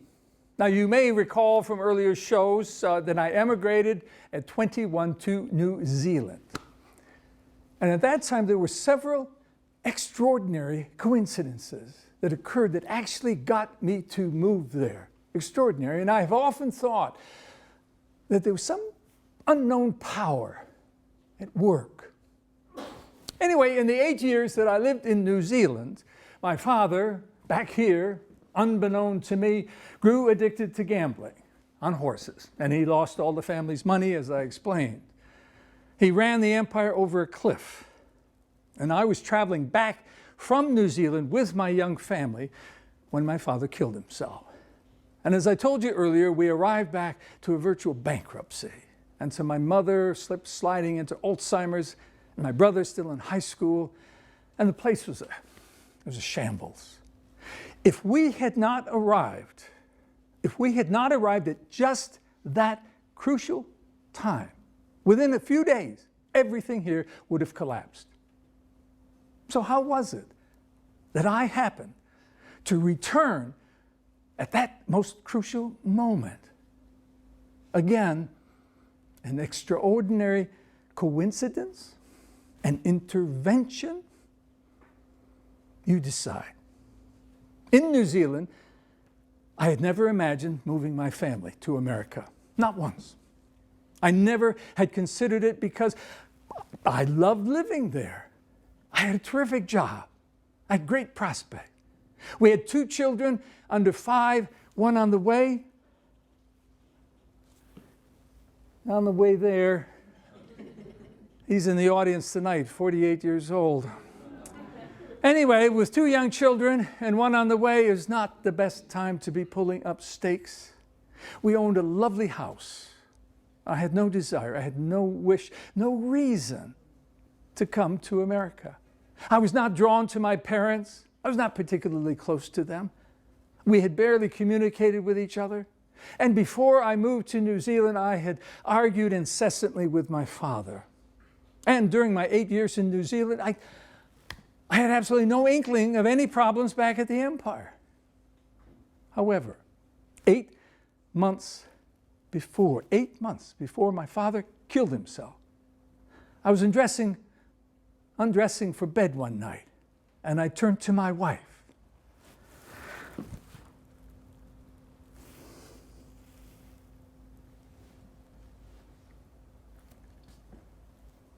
I think we are supposed to move to America. Now, years later, she told me that she did not protest because she had never before seen a look on my face like the one she saw that night. Now, moving was a huge job. It took many months. We had to prepare our house to sell. We had to sell it in a down market. We had to sell off our furnishings. We had to ship our belongings. We had to farewell our friends, my wife's relatives. For what? For what? We had no plans for America. We could not explain to friends. We couldn't even explain to each other why we were doing this. But on that night, I had blurted, I think we're supposed to move to America. And from that moment, neither of us ever questioned the move. What the hell was going on there? Was there some power moving us to America, to come to the aid of my mother and brother, to rescue the empire at this most crucial moment? I believe there was, just as there had been a power that moved me to New Zealand.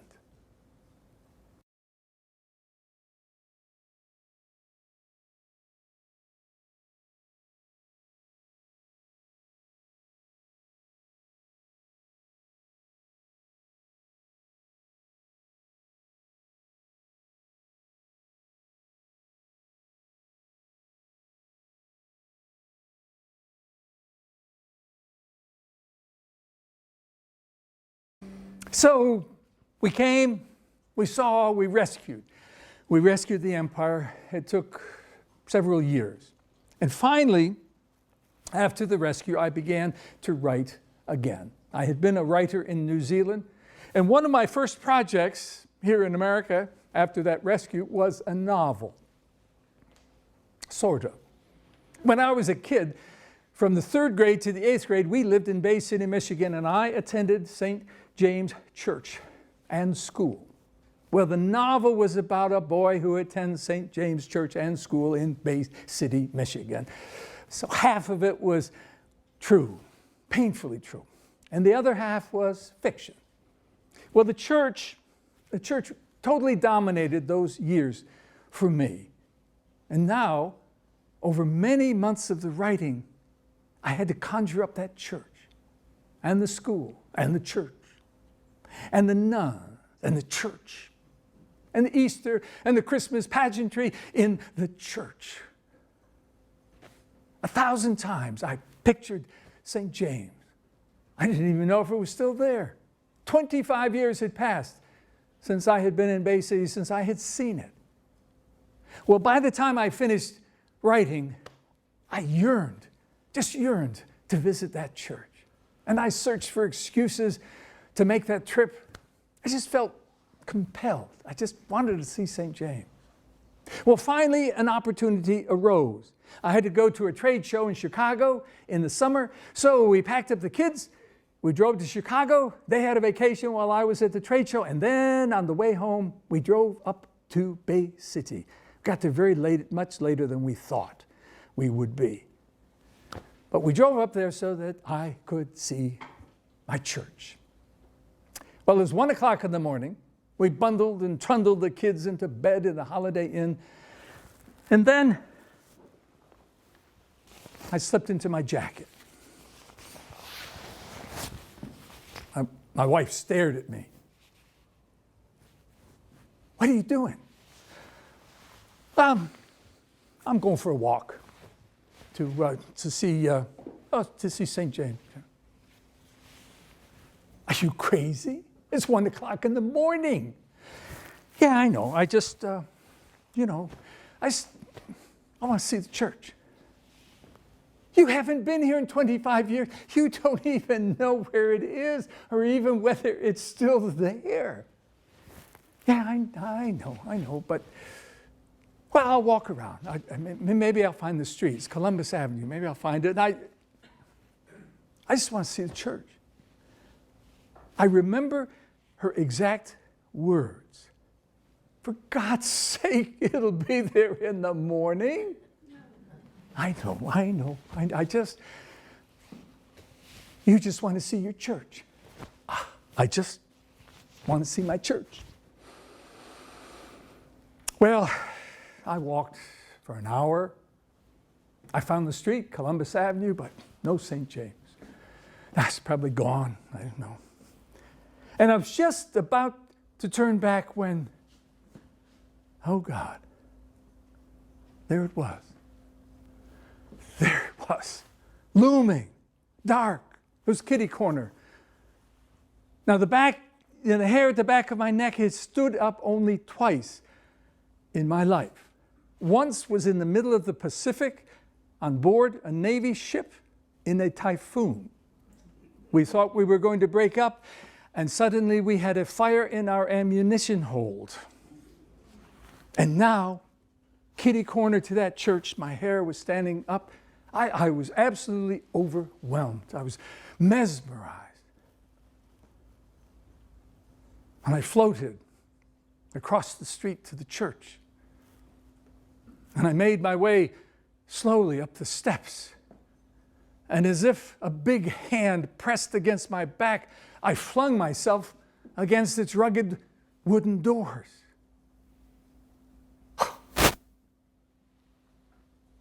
I ran my fingers over the stones. I tried to embrace the church.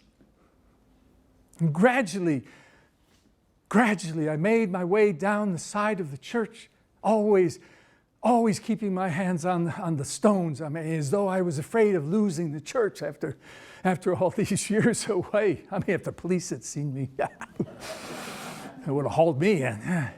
So I continued slowly, and I went around the St. James block, the school, the gym, the convent, the rectory, and then back to that church. I wanted to stay. I wanted to stay with that church all night. I mean, it was with the greatest reluctance that I pulled myself away and I deserted St. James and I found my way back to the hotel.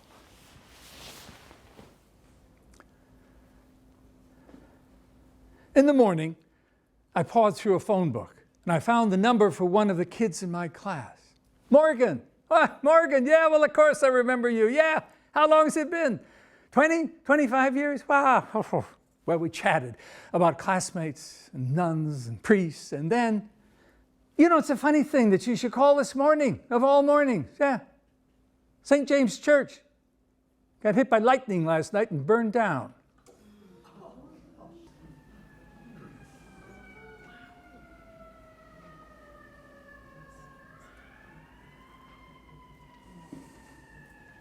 We arrived to find the church in ruins. The roof was gone. The pews were covered with garbage, with rubble, and fire hoses snaked in and up and down the aisles where I had genuflected as a boy.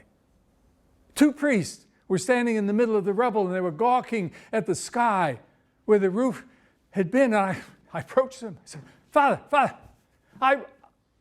I was here. I've written a book about the church, and I came just before it happened.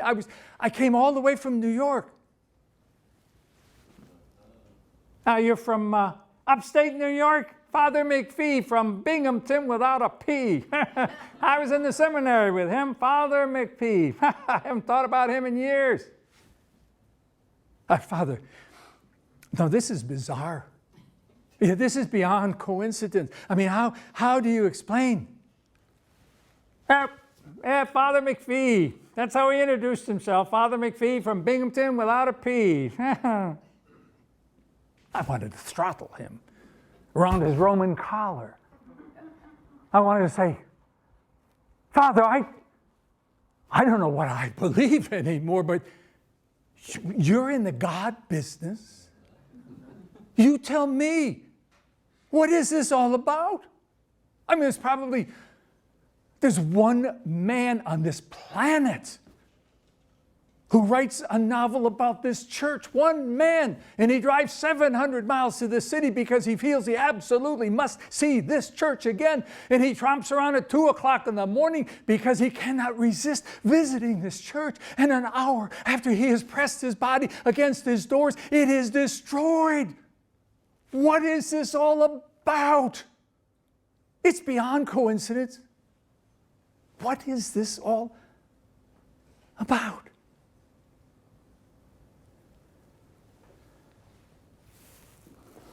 It matters very little what I believe or don't believe about God. I always think it's beyond my pay grade to comprehend such stuff. But if anyone you know ever questions whether there are great powers at work within this universe, if anyone ever doubts that miracles do occur, send them to me, and I will tell them what old Joe Politano would have said.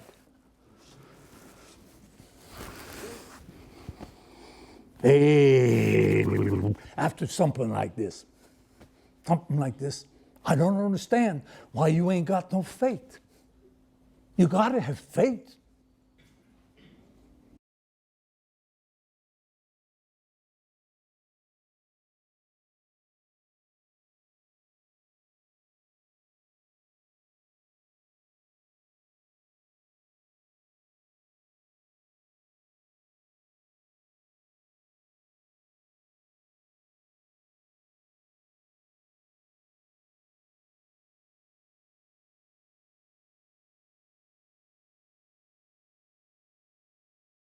Earlier, I was reminiscing about Jack Benny. Some of you might also remember the old TV series, I Remember Mama. The narrator was a woman. She was a younger woman. And in the introduction, she would remember family photos and albums. She remembered cousins and her sister and her brother and Papa. But most of all, she'd say, most of all, I remember Mama. Deep in December, it's nice to remember, although you know the snow will follow. Deep in December, it's nice to remember. Without a hurt, the heart is hollow. Well, our hearts suffered their hurts. They did. From our days at the Empire, I remember. I remember my mother when she did not remember. My father had gambled away their money, as I explained. He had mismanaged the empire until the business and our family swirled downward toward the humiliation of bankruptcy. And then he killed himself, and that sucked my wife and I into the vortex to try to rescue the hotel, as it did my mother, who was already slip-sliding into Alzheimer's. I remember that she faded. She faded like a photo, aging, until I could scarcely recognize her. I remember how she desperately groped for some shards of substance within the fog of her confusion, within the porridge her mind had become.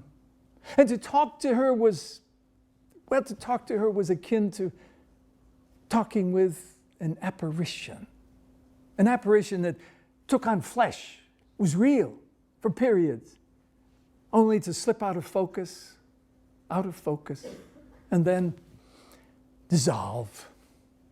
She clung to phrases from our conversations, and her grip on them was so firm that she raised them 12 times in a week, and yet she forgot we had ever talked. I remember her preparing her last big family dinner at Christmas at the Empire. Remember? I remember Herky, customer. I called him our poet laureate because he loved to spout poetry in the tap room. He told me that he threatened my father with a shotgun for sleeping with his wife. Little did Herky know. Remember? I remember my sisters. One sister who I never knew existed, and one sister who I knew existed, but who I never knew had a life. I remember. I do. Oddly enough, the story of my mother's final family Christmas dinner began a few weeks before. Began with Jack Sherburne. Now, Jack and his wife Buffy lived in a mansion that looked down upon the village. And look down is a good way of putting it. For Jack and Buffy were of old, dignified money. A lot of it. Of boarding schools, nannies, chauffeurs, live-in staff. And they looked down upon the village, well, much as owners of thoroughbreds might look upon the owners of workhorses, their gaze having a downward angle. Well, while Jack was rich, Jack was a little bit cheap, and so was his wife. And while Jack had full use of his appendages, he dangled from strings his Buffy tugged upon. He feared her wrath. Hell, everybody feared her wrath. We at the Empire certainly did. You see, Jack and Buffy had money, a lot, and they had a thirst. They drank a lot. They entertained a lot, and their guests drank a lot. And we sold booze to them. Here's your chance. A lot. You get the idea. And we were broke. Now, you want to add all that up? That is why I delivered booze to alcoholic, desperate Jono against the law. And we were desperate. We were broke. Well, anyway, on a wintry morning, 2 weeks before Christmas, Jack the cheapskate ventured out, and he crept over the icy streets to the Empire to buy 2 bottles of scotch. 10 minutes after he left, he reappeared. I slipped on the ice. I slipped. I broke the whiskey bottles. Oh, I'm sorry, Jack. You okay? You didn't cut anything. You didn't break anything. Okay. How about I give you a ride home? No, I'm fine. But I broke the bottles. I need to buy more. Oh dear. Buffy will be so upset. Buffy will be... Oh, there's no problem buying more, Jack. We got a lot of scotch for Christmas, yeah. 2 of them, yeah. Same price as last time, 30. Oh, but I shouldn't have to pay again. I never got them home. I slipped on the ice. It wasn't my fault. Oh, Buffy will be so upset. Did you slip on our sidewalk, Jack? Or in the parking lot? Well, no. I slipped in the street in front of the grocery. I'm sorry, Jack. I mean, I'll have to charge you for the replacement. You know, if you explain, I'm sure Buffy will understand. Buffy will kill me. You don't know, Buffy. You don't know that half of it, no? Are you sure? I mean, maybe I could get a discount.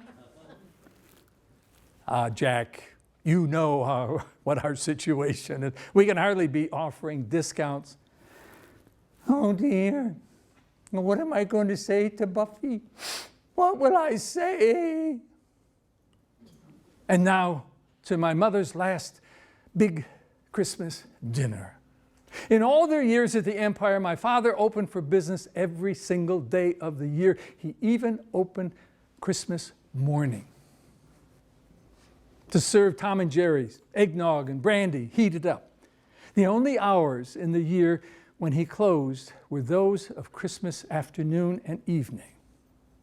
Well, with him warm in his grave, we decided to continue his tradition. Not as a tribute to him, but because of him, we were desperate for a little more business. So let me paint the scene. My wife and I, as I said, are desperate. We have been here 6 months. We are weary, like beaten dogs. We're weary from tending to drunks at 2 a.m. We're weary from tending to 3 children under 5 while trying to run the business. We're weary from looking after, sometimes looking for, my younger brother, still in high school. Weary from caring for and coping with my mother as she thrashes about in her Alzheimer's. Weary from fending off creditors, forever tallying bills that we cannot pay. We have lived a nightmare. Well, Mother announces she will prepare the big dinner. No help wanted, thank you. In her frantic whirl about the kitchen, she shushes my wife. She brushes off my aunt's offer of help. She snaps at me to shoo the drinkers out, close the bar so that she can serve and we can eat. And this will be her triumph. She will show us that she retains her faculties.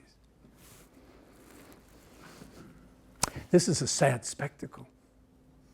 Forgetting she has mashed potatoes, she mashes more. She leaves the turkey stuffing on the stove, installs the empty bird into an unlit oven. Only my wife's alertness saves the turkey, as well as the pies, which would have gone without sugar. Sit down, children. Yes, everyone. Everything is ready, and this is my Christmas gift to you. She is bedraggled. Her thoughts as disorganized as her hair, which she has forgot to tame today. She's blissfully unaware of the assistance her sister and my wife have provided behind her back. There. Merry Christmas, children. Merry Christmas. If that's your brother, ask him to call back. I had a brother on the West Coast. Tell him we're just sitting down to dinner. He'll understand. Empire Hotel, Mary. Oh, I am so happy to hear your voice. Oh, and to hear that you're open. I was supposed to buy wine for dinner, and I forgot. Silly me, naughty me. Ooh. I'm sorry, sir, we're closed. Yeah, we're just sitting down to dinner. Yeah, our whole family, and this is our only day off in the whole year. Well, I'm sure that you won't mind opening up for me, old boy, if I drive down. It won't take long. I can be there in the proverbial hop, skip, and a jump. I'll just collar a few bottles of wine from you. No, I'm sorry, sir. No, we're closed. As I said, this is our only day off. But you're right there, old man. I'll be right down.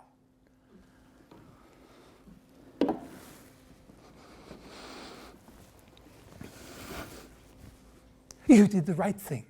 The right thing. Your father would have done that. The dinner's getting cold. Now, let's eat, children. Let's eat. Merry Christmas. Lord's sake, if that's your brother,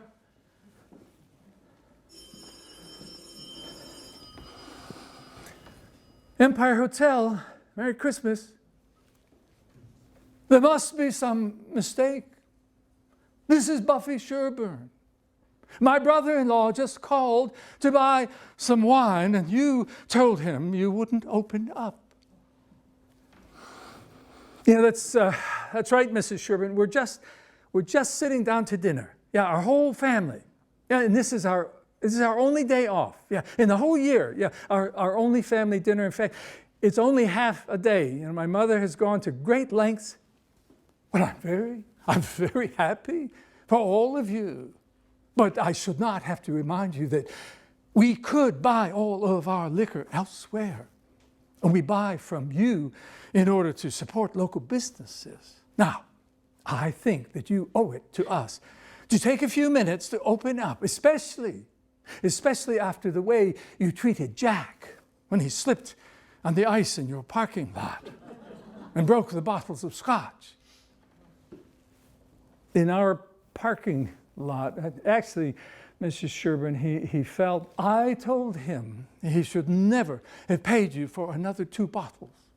It was very generous of him. Our little Christmas gift to you, I suppose.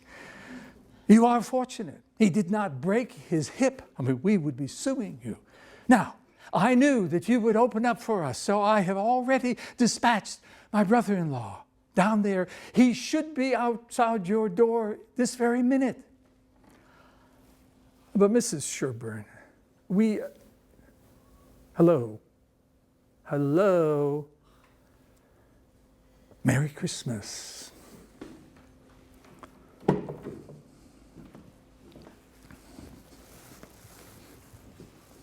This is terrible. The meal is growing cold. If that phone rings again, don't you answer it. Now carve the turkey. Carve the turkey, please, just like your father used to do. What on earth is that? Ignore it. You ignore it. Where on earth are you going? Where are you going? You're not going to answer that. Your father would never have stood for this. He would have been firm. Now you stay here. My father got us into this business. I don't know what you're talking about. Oh, thank you. Thank you for opening up, old boy. Let me see what you have here. Let me see. Sir, we're just starting our dinner. My family is waiting for me. Oh, not to fret. I will only be here a second. Let me see. You have? No, you don't. Oh, good God. Look at this. Oh, well, When you come down to it, you really don't have much depth in your offerings now, do you? I suppose that's the penalty one pays when one lives in a village. I guess maybe. Then again, I'm not sure.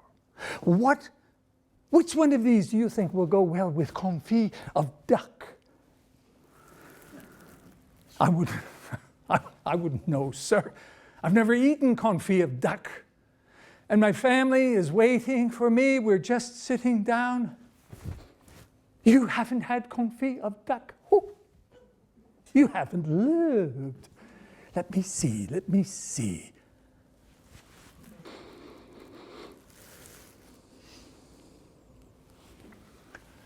I guess it will have to be this one. You don't happen to have it chilled, do you?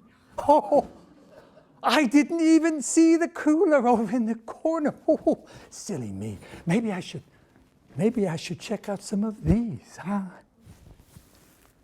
Sir, we're just starting our Christmas dinner. Oh, join the club. We were too, and that's when I realized I had forgotten to buy the wine, doofus me. I don't want to disappoint old Buffy, you know. The terror of the town, the horror of the hamlet, the villainous of the village. Look, in the rush, I forgot to bring my wallet, old boy. All right, if I stop in tomorrow? Well, no, actually, we're going away tomorrow for a few weeks. You don't mind if I stop back in, say, 3 weeks to pay for these? Where on earth have you been? You have ruined everything. The potatoes are like sludge. The gravy is cold. After all my work, you don't need me here. I'll go do the dishes. I'm only good for doing dishes, it seems. Ruined. You have ruined everything.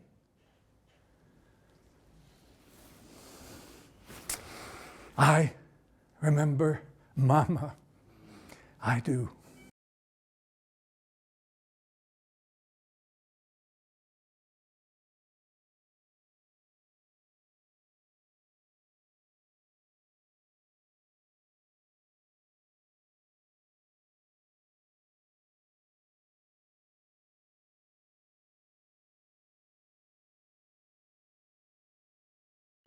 Remember.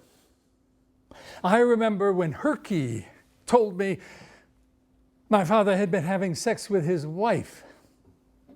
What he did not tell me, because he did not know, but others did, was that my father had also been sleeping with Herky's girlfriend, Sal. Busy little village here, Gomorrahville. Well, I was digging. I was doing my best to unearth fragments of my father's final years and piece them together. And I was incensed with him, for all that he had done. But one fragment disturbed me more than all the others. And I decided to call on that girlfriend, Sal. And I had known her before I moved to New Zealand. And we had a good reunion until I finally got to the reason why I had come.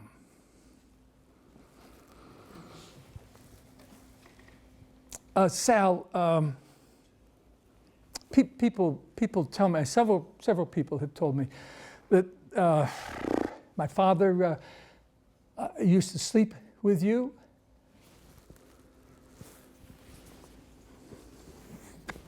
Well, they're wrong. They're wrong. People will say anything. I have no idea what you're talking about. Well, they told me that your daughter, that he, my father, is the father of your daughter. That's ridiculous. I don't know what you're talking about. Jimmy's the father. Sal, you and Jimmy, you were separated for a couple of years by then. He was in Cincinnati, and Jimmy shot blanks. And Herky's not the father. He shoots blanks too, and they both brag about it in the tap room. Herky, I don't know what Herky has to do with this. And Jimmy, well, Jimmy would see me when he was home sometimes. Can I meet your daughter? Or can I at least see her photo? No. She's been at her grandmother's for a month. Why bring her into this? I mean, you really should go now. This is very upsetting. I was very fond of your father.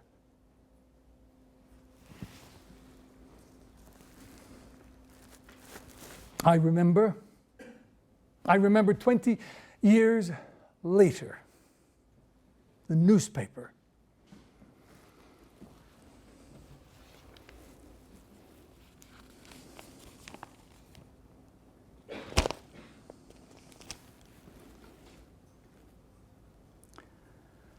The daughter had died in a car crash. And her photo, I thought I was holding a photo of my own daughter. They could have been twins. I remember my sister.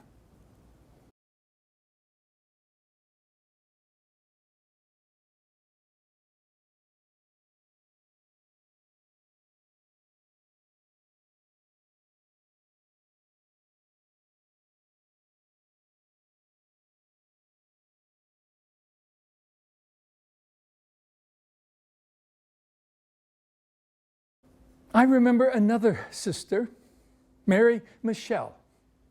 Mary Michelle was 55 years old. Mary Michelle was 18 months old. In 1948, we lived in Syracuse. My parents were handsome as movie stars, and they were very popular. Dad was moving up in the business world that expanded after the war, and they showed off their strapping young sons, Patrick, who was 7, and Tom, who was 6.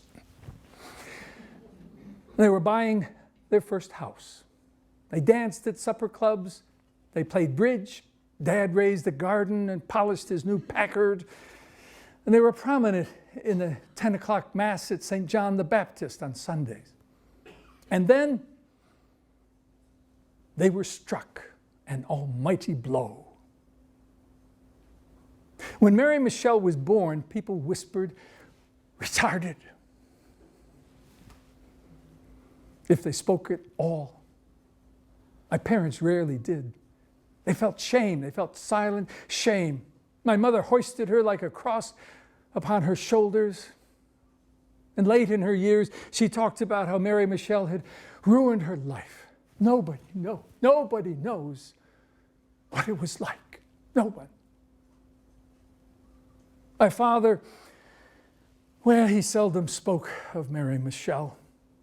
His was a life of small triumphs and large failures, and fathering a retarded daughter represented an immense failure.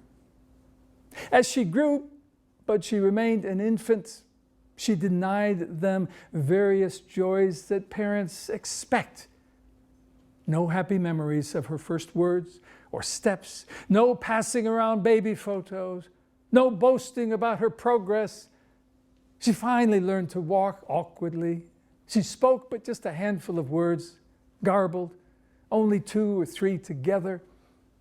You have seen Down's syndrome children and adults who are happy and peaceful. Mary Michelle was pissed off. She was an angry little girl.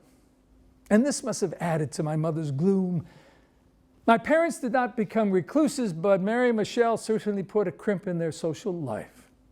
Babysitters for retarded children were not very easy to find. And whenever we took Mary out, people averted their eyes and they whispered behind their hands and they shushed their children. And as she grew, her hair flared like a monkey's, her nose ran and saliva dribbled down her chin, and the skin around her nose and mouth, well, it looked scorched. My grandmother, my mother's mother, my grandmother loved every creature who crossed her path. And we have photos of her cradling her granddaughter, gazing upon her as if she was the most wondrous gift. There was not much cradling of Mary Michelle from my mother. I don't recall that she held Mary in her arms much after infancy. I am certain that neither of my parents ever spoke to me about Mary Michelle's condition. Not once. We had moved to the Midwest. I was 12 when a babysitter mentioned retarded children, and I said, well, what's that got to do with anything? Well, she sat me down for the talk that my parents should have had with me. Soon my father took a job that took him away from us all week, every week. He came home only on weekends and not every weekend. And even at that age, I felt he had detached himself from all of us in ways small and large. And I felt he had deserted us. And to this day, I ask whether his incessant traveling was his way to escape us, to escape Mary Michelle, his failure. We moved back east from Michigan, or from Illinois then, when I was in high school. My parents bought a small town grocery store, and later they bought the Empire Hotel. And along the way, they delivered Mary Michelle to the Institution for Retarded Children, a warehouse of sorts in Rome, north of Utica. And they signed her over to the state of New York. She was 8 years old. My mother wept over this many times. My father remained silent, stoic. She visited Mary Michelle maybe once a month the first year, and she brought her home for Christmas. And I remember Mary Michelle now said yes instead of yeah. And the inflamed skin on her nose and her mouth had cleared. After that Christmas, I don't believe my father ever saw her again. And my mother's visits grew sporadic, and within a year, Mary Michelle no longer recognized my mother, her mother.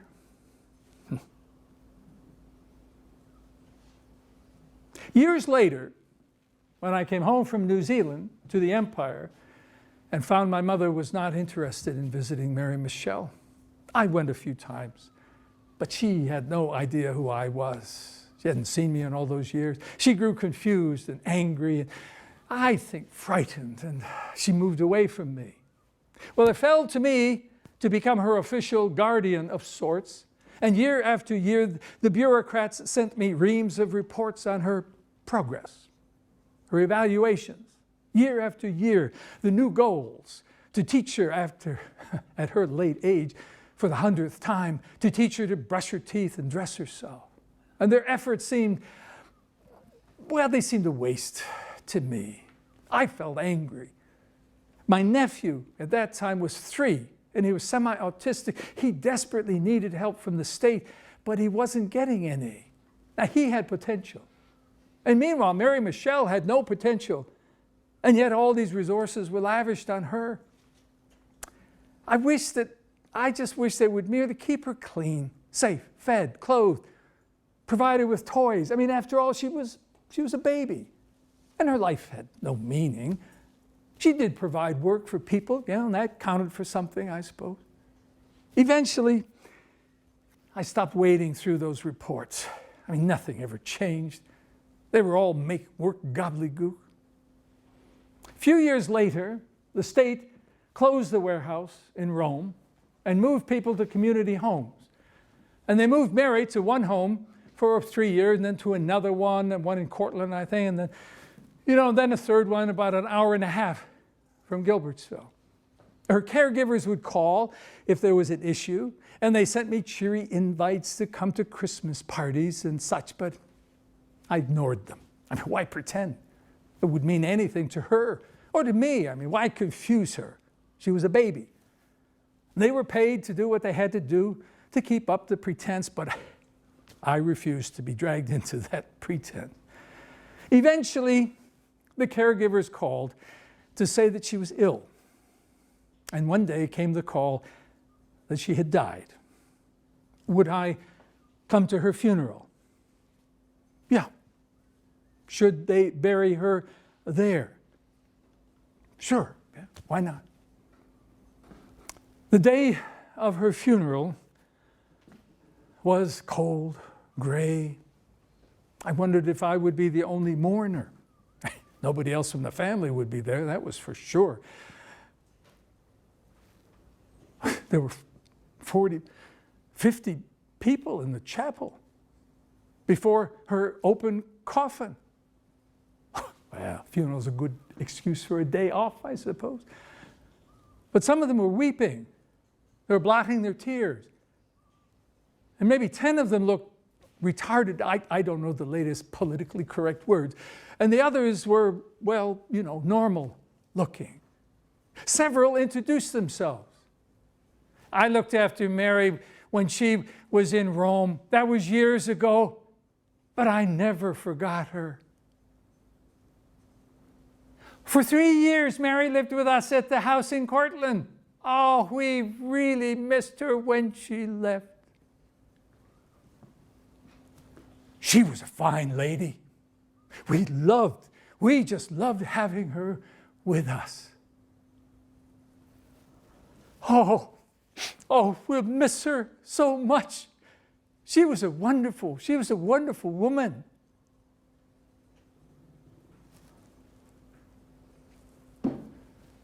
I knelt before the casket. I studied my sister. A lady? A woman? I'd never considered her more than a child, a baby. And yet there was the gray hair, the wrinkles creased her face. Her nose looked like my mother's. Well, her chin looked like my aunt's. And the jut of that chin, well, that made her look determined and stubborn. That's the way she was as a child. Her eyebrows, they ran on those little arcs with hair that splayed out at the end. Hey, just like my brother's. Yeah, and lately mine. Yeah. She looked like Mary Michelle, the youngster, but she looked more like the other adults in the family. The other adults. She had grown up. A kindly minister, a simple service, a simple generic eulogy, could have been about anyone. But then a young caregiver sobbed through a poem that she had written just for the funeral. A second one did the same. And then a retarded woman in probably her 60s stood and she quaked from palsy. And she cried out to speak. And the minister took her by the hand and led her to the coffin. And she wept. And she stroked Mary's hair. Mary, Mary, Mary.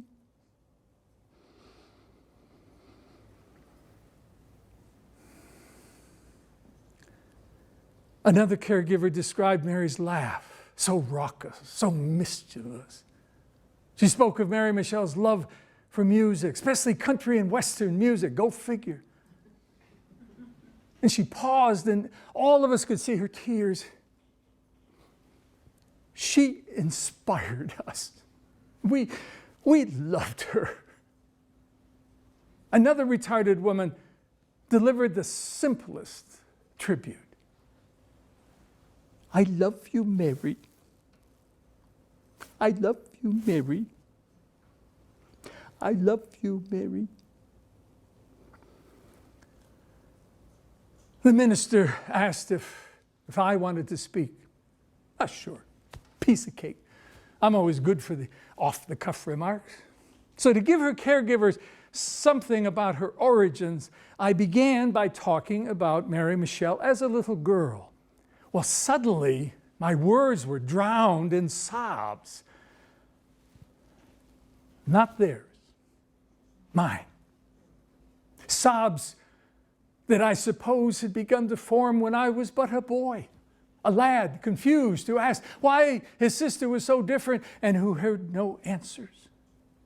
Sobs that were prisoned for many decades and now released, paroled by the tributes of these lovely people, now permitted by a death to finally burst to life. Sobs to accompany words I never imagined I might speak, but speak them, I finally did.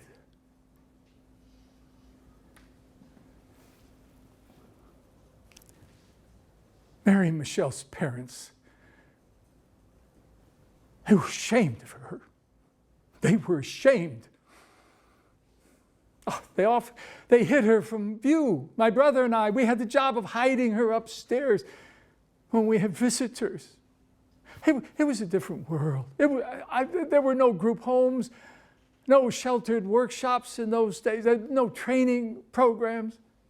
I mean, retarded kids were felt, well, they were felt by so many people to be subhuman. And Mary's parents, they were crushed. They were crushed by the shame they felt. The shame they felt at having given her life. Her mother allowed herself to begin a downward spiral at her birth. And I believe my father allowed her arrival to eat away at the mortar of his manhood. It may seem a cruel thing to do today, but given the time, given their attitude, given the attitudes of people around them,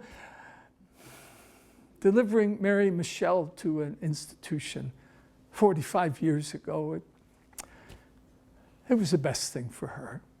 My parents, they were not equipped emotionally to look after her. When they bought a village grocery, they both worked in it, and they just had no time for her. She was better off. She was better off in the hands of the state in Rome. Later, they bought a saloon, the Empire Hotel, Gilbertsville, and that was no place for the likes of Mary Michelle. When she was 22, her father killed himself. Her mother tumbled into Alzheimer's. Alzheimer's so deep that she came to know less than her daughter knew. Mary Michelle's younger brother would die young from cancer. She didn't have much family to look after her. And yet, she did. You were her family. I failed. I failed to come to see her. I told myself. It confused her and it took her out of her routine. And maybe it did. Maybe I was just selfish. I thank you. I thank you for giving her a family. You are the angels of our times.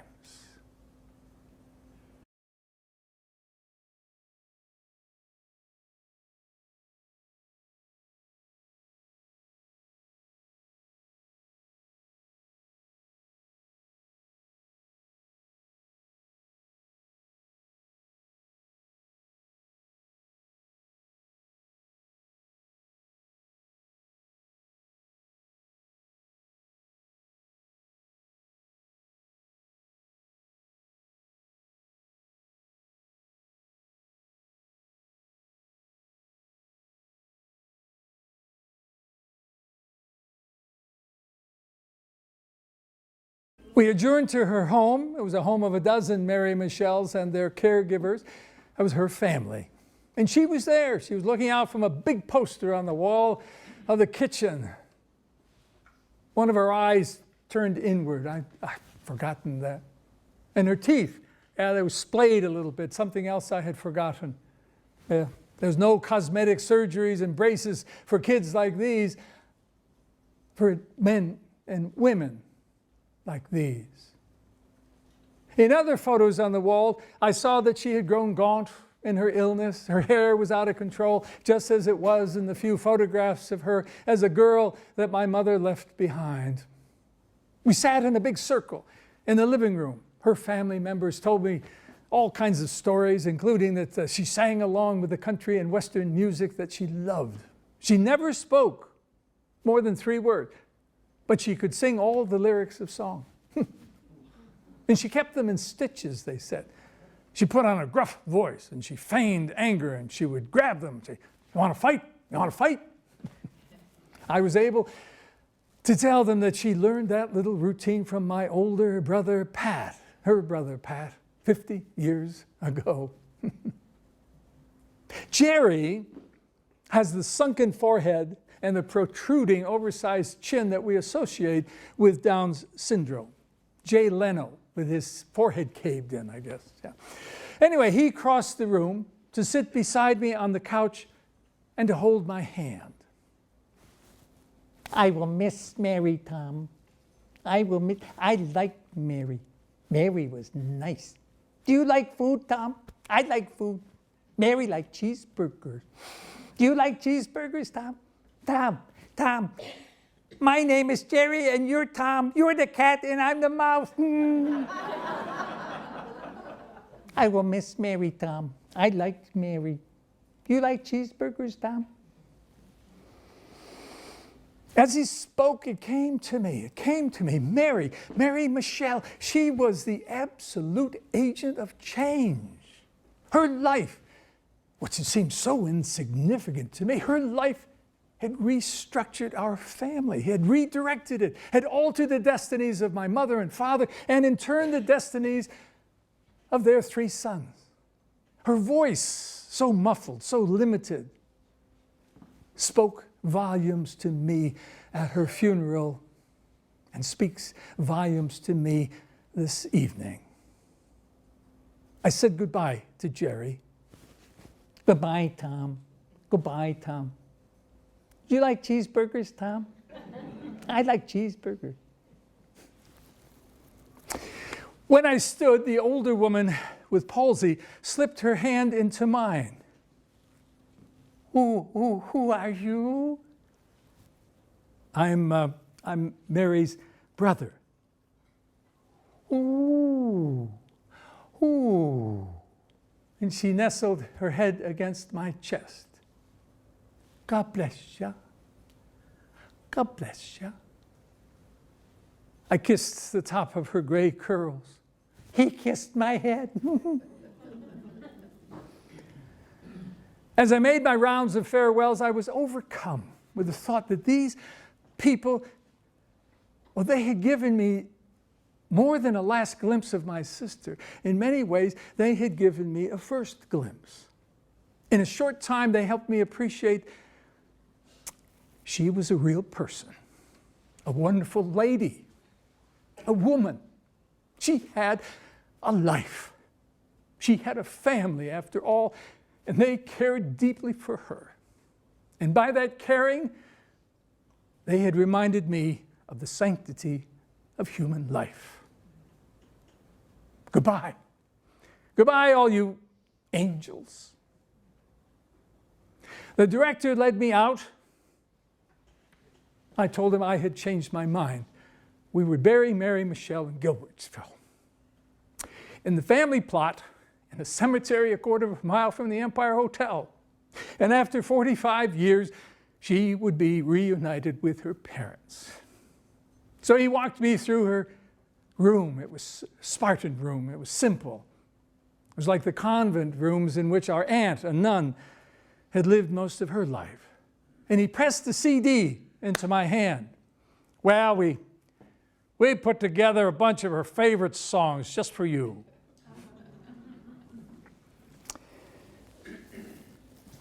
I sat for a while in the driveway. I slipped the CD into the player. I took in the view that she had from her bedroom, the hillside, the trees, the river. The flow of that river, the flow caused me to consider the length of time and the era that Mary Michelle's life had spanned. I mean, from a time when our villages and our neighborhoods labeled some kids as idiots and treated them accordingly. A time when parents hid them from view, a time when we warehoused the retarded in institutions, to now, a time when our society is wealthy enough, wise enough, at least in our corner of the world, to ensure that our Mary Michelles can enjoy the love of surrogate families and be treated with dignity and respect and live in comfortable homes. The tears flowed. Of course they did. And the music played. You won't believe it. You won't believe it. The first of her most favorite songs began with, I don't know why they say grown men don't cry. Touche, Mary Michelle, touche.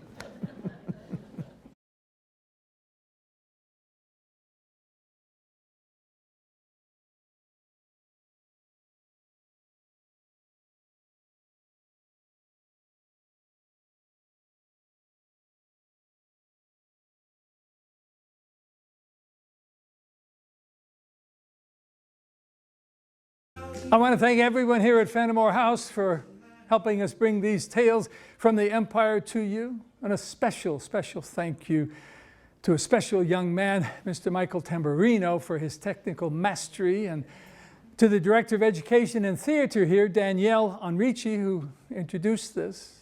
I am indebted to our director, Arnie Drogan, so patient, so professional in working with an amateur. And I thank my Erna Morgan McReynolds because she makes everything possible.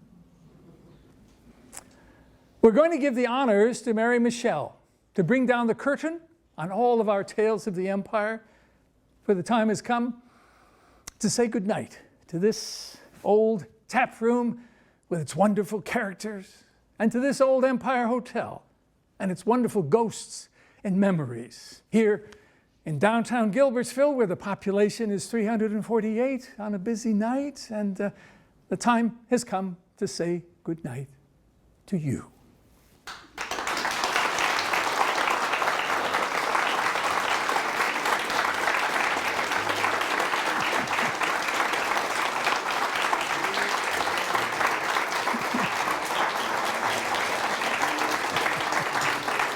Thank you. Thank you.